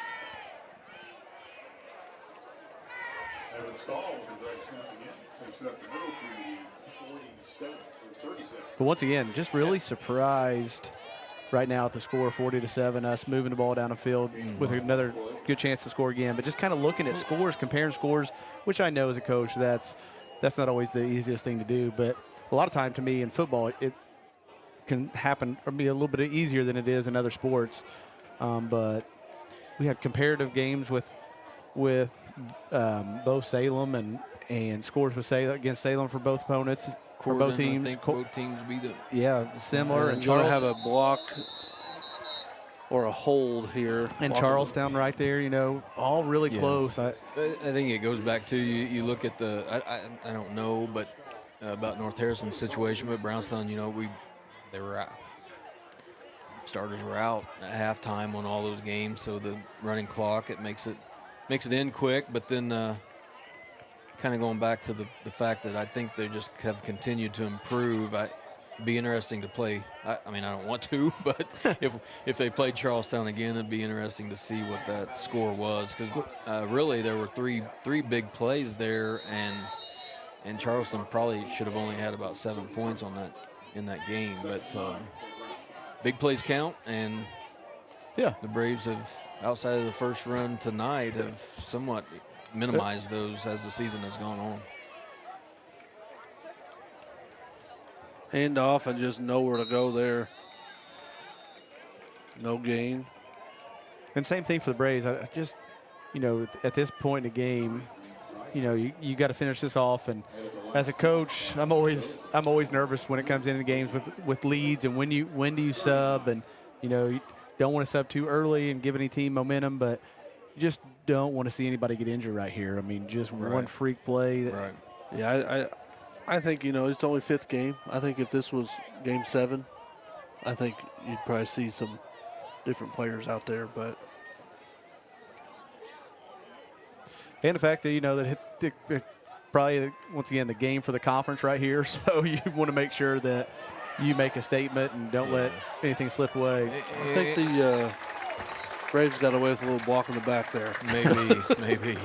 But go ahead. Sorry to cut you off. No, there. you're fine. I kind of going on with what Brandon was saying there. You know who your opponent is next week.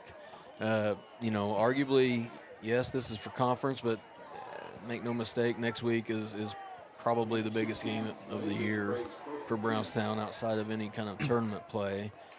And you want to keep the offense gelling if you can, a little bit more experience. Yeah, that's a game I know that Brownstown puts a lot of emphasis on. I think Coach May, is the slam down there. But I believe, if I'm not mistaken, I read in the paper that their number one goal for their first goal of the season is to beat Seymour. Yeah. And then the second goal is conference, and then so on. Undefeated season, I think, but they put a lot of emphasis on that game. I'm just going to use myself for instance. There's just how different coaching mentalities go. I mean, they put a lot of emphasis on that game, like it's a really big game. When I play, or when our girls play against Seymour, to me it's another game. We don't change anything up. We don't do anything special. But like I said, David, it's probably arguably the best opponent on our schedule as well. So now we're starting to see some JV guys being sprinkled in here. Yep, and Sheffer looks like his day is done. So with 6 minutes to go, new quarterback. Big shout out to, I know Engel came off the play earlier, a senior. Zyke came off that play, senior. Trent Lowry came off that play, senior. So those guys deserve a standing ovation. Yeah. And I'd like to see Coach May continue to do that. Take a couple more out on the next play and let those guys get. Oh boy.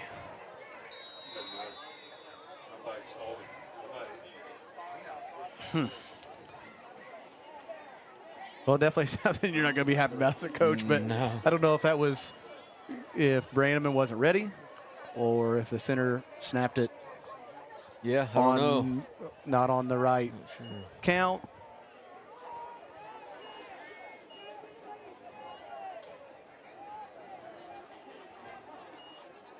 Yeah, Shelton's he's still the center. They haven't changed that, so could be a case where a new quarterback comes in and a little bit nervous.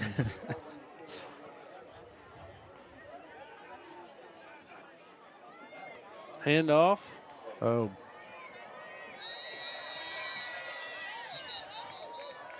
And Nice. they're going to call him down at the 37 or 38-yard line. Nice sign of sportsmanship there by number 4 for the Cougars. He could easily Well, they would have a had a little first down. frustration. And Yeah. but easily could have been frustrated and thrown him down and stuff you don't want to see. So.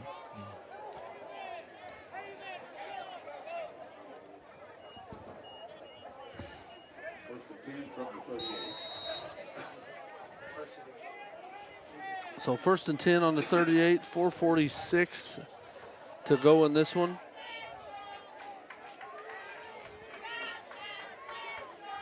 Have a man wide open over here, missed him.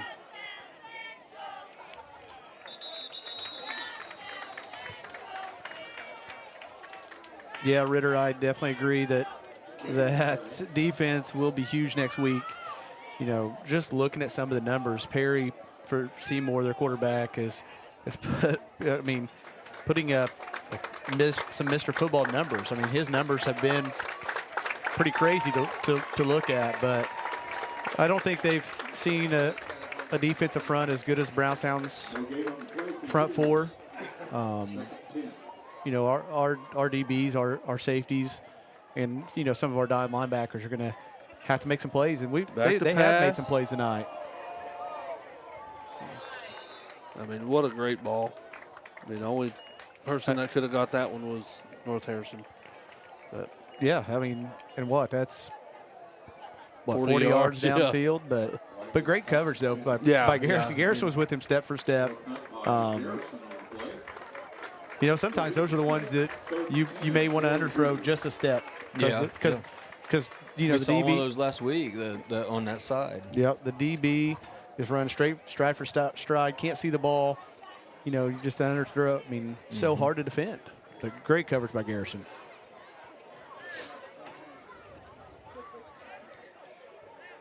And I'll give him a little bit of credit since I rarely do. It would be perfect time to be falling asleep. You know what I mean? With the score the way it is. Oh yeah. So great. And back great to job pass. staying in tune with the game. And that was just I get this out of my hand so I don't get hit. Yeah. That's what that was. Let's let Caden Wishmeyer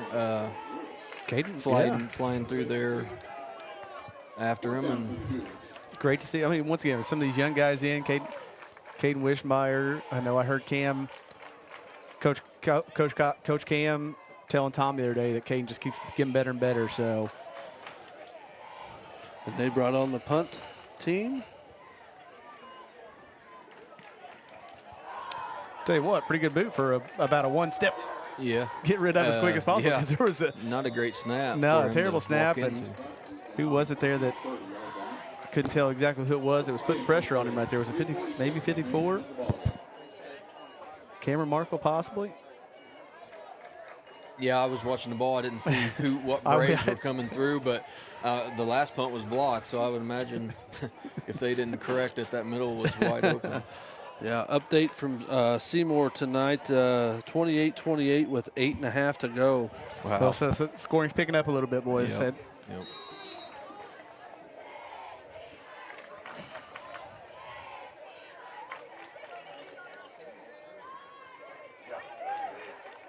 I'd really like to see this to be the last possession of the ball game. Well, Trevor Brennan, quarterback keeper. Brought down by Lone and Griswold for the Cougars. Once again, we appreciate the chat. I know that Trevor Blayton has been our, what do you say, the resident North Harrison That's fan right. that That's has right. He's helped done a us great out. job. Helped Great us out job. tonight. Brandon Ritter, thank you for your comments. And, I mean, we just love being able to get some stuff from other Good people. defense there from North Good Harrison. tackle by 75. Christian Lone, the senior for the Cougars. Shout out to the Brownstown coaching staff as well. I feel like they've made some really good adjustments after that first drive. And, offensively, I know David's talked about it several times, just the recognition of where they were playing defensively. And we just absolutely just pounded the football down the middle of their defense. The rec snap.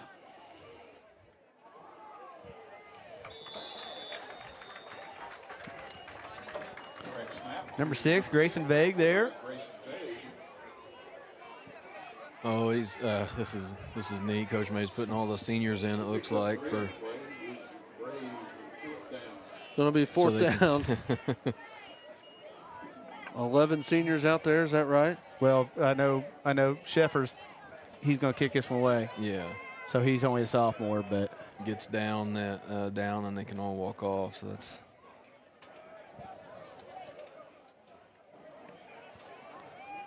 end over end boot. Oh, takes a Brownstown bounce. Yep. yeah. So Jaden Disk and Cash Zumix were the other two $25-yard line. non-seniors. And Drew Shelton, 71. But that's also one of those times as special teams, we're not going to get a punt blocked, Yes. Yeah. especially in that territory. Yep. So, So a minute 44 to go in this one. one of those things, punt team and usually field goal team, those Yeah, you special don't- teams you don't didn't mess with change special teams. not very often. No. No, like kickoff coverage, you may sprinkle guys in to run down and try to make a tackle, but Again, stick around after the game. We'll have our best goal player or players of the game. Handoff, and looks like they will just help run out the clock here tonight by keeping that clock running. Once again, dominating performance, I feel like, by the Braves football team. I mean, outside of those 3 turnovers. 3 turnovers and a missed assignment on the first play of the game. Yeah, the second play of the game. You take away that second play of the game, and what they have, they had that one pickup on the pass route that got them some good yardage, and then one other run. You know, outside of those 3 plays, it's been hard to come by. Yeah. Handoff, a nice stiff might have arm. been a hold there. Yeah, that's definitely got to come back right there. I think he just grabbed the guy's arm and threw him down. And he turns and looks at the official. Like, are you serious? Oh, like we got a minute to go. Like, you just let that one go, Been guys. out here for 200 plays, and you're. Oh. But a penalty is a penalty, right? Just I always say that in basketball. A foul is a foul. It doesn't matter to me if it happens in the first minute of the game or the last minute. And that's something I'll never understand on the basketball floor, why games get officiated differently in the last couple minutes of a game than they did at the beginning of the game. Yeah, I just want to struggle with. I ask my colleague, Mike Wright, that all the time. How does that happen, or why does that happen? And it's so I never obvious. can get a good one. Yeah. So obvious in college to me. I mean, to me, when you're watching the college basketball, they pick and choose when they decide to turn on the fouls, and it's unbelievable.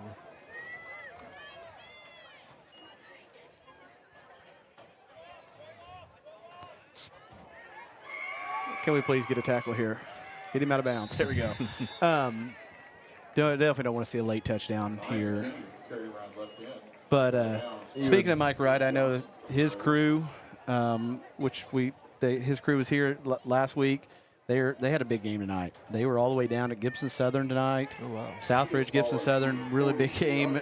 Are both those teams? I haven't kept track of Well, I think Gibson Southern is they might be 2-2 or 3-1, but they've played, I think, 3 schools out of Kentucky, and one of them's the 2 or 3 time defending Kentucky State champs, and wow. So yeah, I mean Southridge was always good back when we were coming through. Yeah, and they're coming off get him down. Nice throw, nice catch. Yeah, avoided a tackle. And same thing we kind of said about leaving our offense in there a little bit longer. Big game next week. Same thing here for North Harrison. If they can be able to put a late touchdown together, even if it is against just gives them a little momentum and timing and. Well, and I don't know the rules, but they don't have a lot of kids on the sidelines, so they all probably need to be available for their JV. JV, yeah, you're correct. So we'll see if that was the last play of the game. Yeah, that's a great show of class from the North Harrison coaching staff as well. Not to just let the clock run out and not try to punch a score at the end. Final score 40 for your Brownstown Braves to 7 for the North Harrison Cougars. We're going to take a short break. We'll come back with our best goal player or players of the game. We'll be right back. Founded in 1970, Brownstown Electric Supply Company is proud to serve and provide material to our friends in the utility industry. We are equipped to take on the most demanding projects with an experienced staff located in Indiana, Kentucky, Ohio, and Illinois. Brownstown Electric is family-owned and operated with a family-first work culture. If you're looking for a lasting career in a robust industry, give us a call today at 812-358-4555 or visit us online at brownstown.com/careers.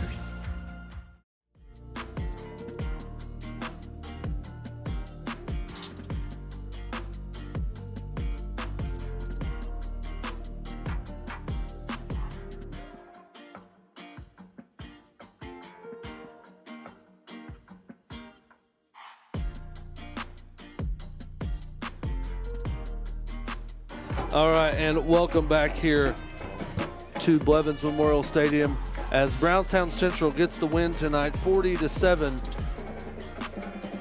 over North Harrison in a big conference matchup. And again, my name is Aaron Harrell here with Coach Brandon Ullman.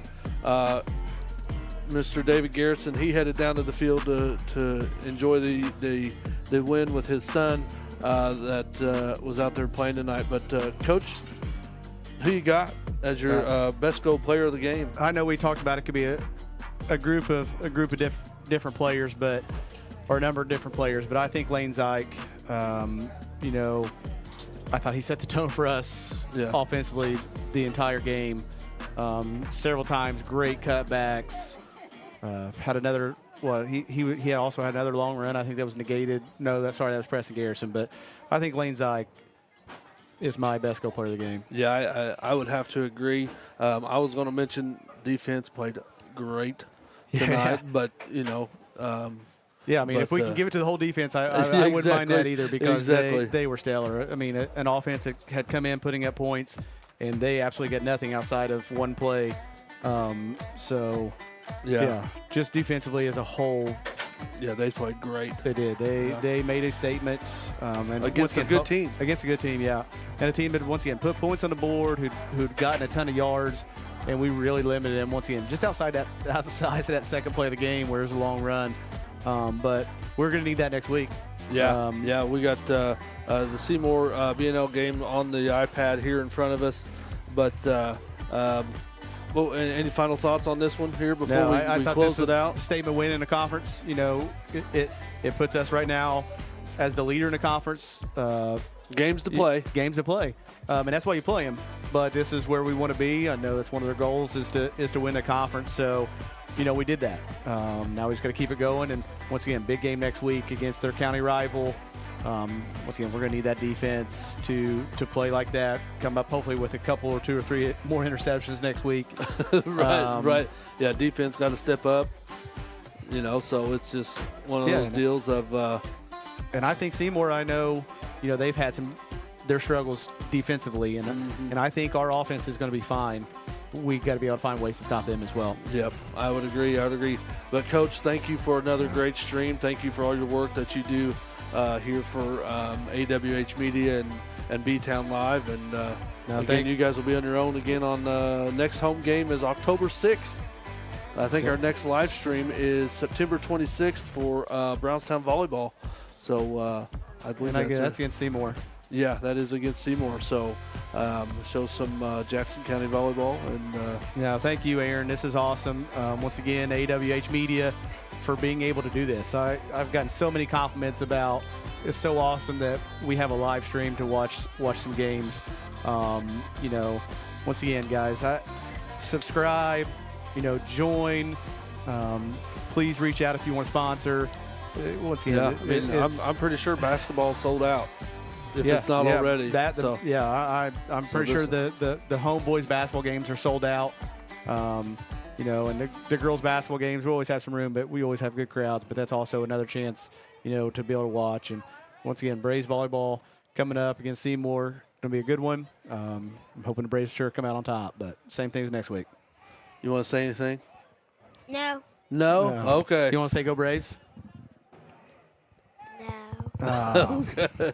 All right, everybody. Well, have a great evening. Have a good weekend. And, Coach, good luck tomorrow. Big day for you tomorrow with sectional coming up. Thank you. Appreciate it. Yep. Everybody else, have a great weekend. We will see you next time here from B-Town Live. Have a good weekend. Live your life within the moment. And don't go wait until the morning. You never know when it is over. All that I know is we'll get older. So let us dance this night away.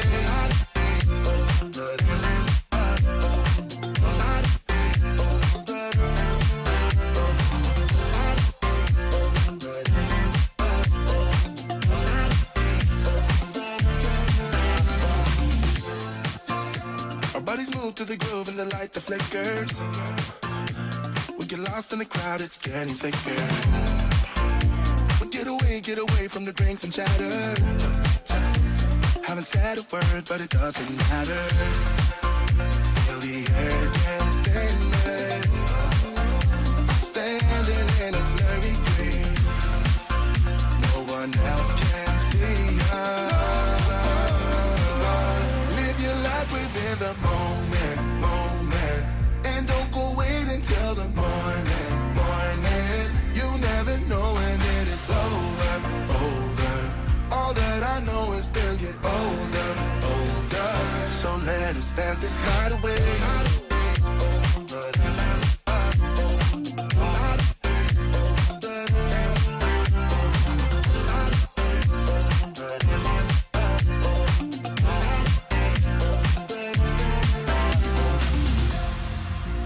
Feel the air get thinner. I'm standing in a blurry dream. No one else can see us. So let us dance this night away.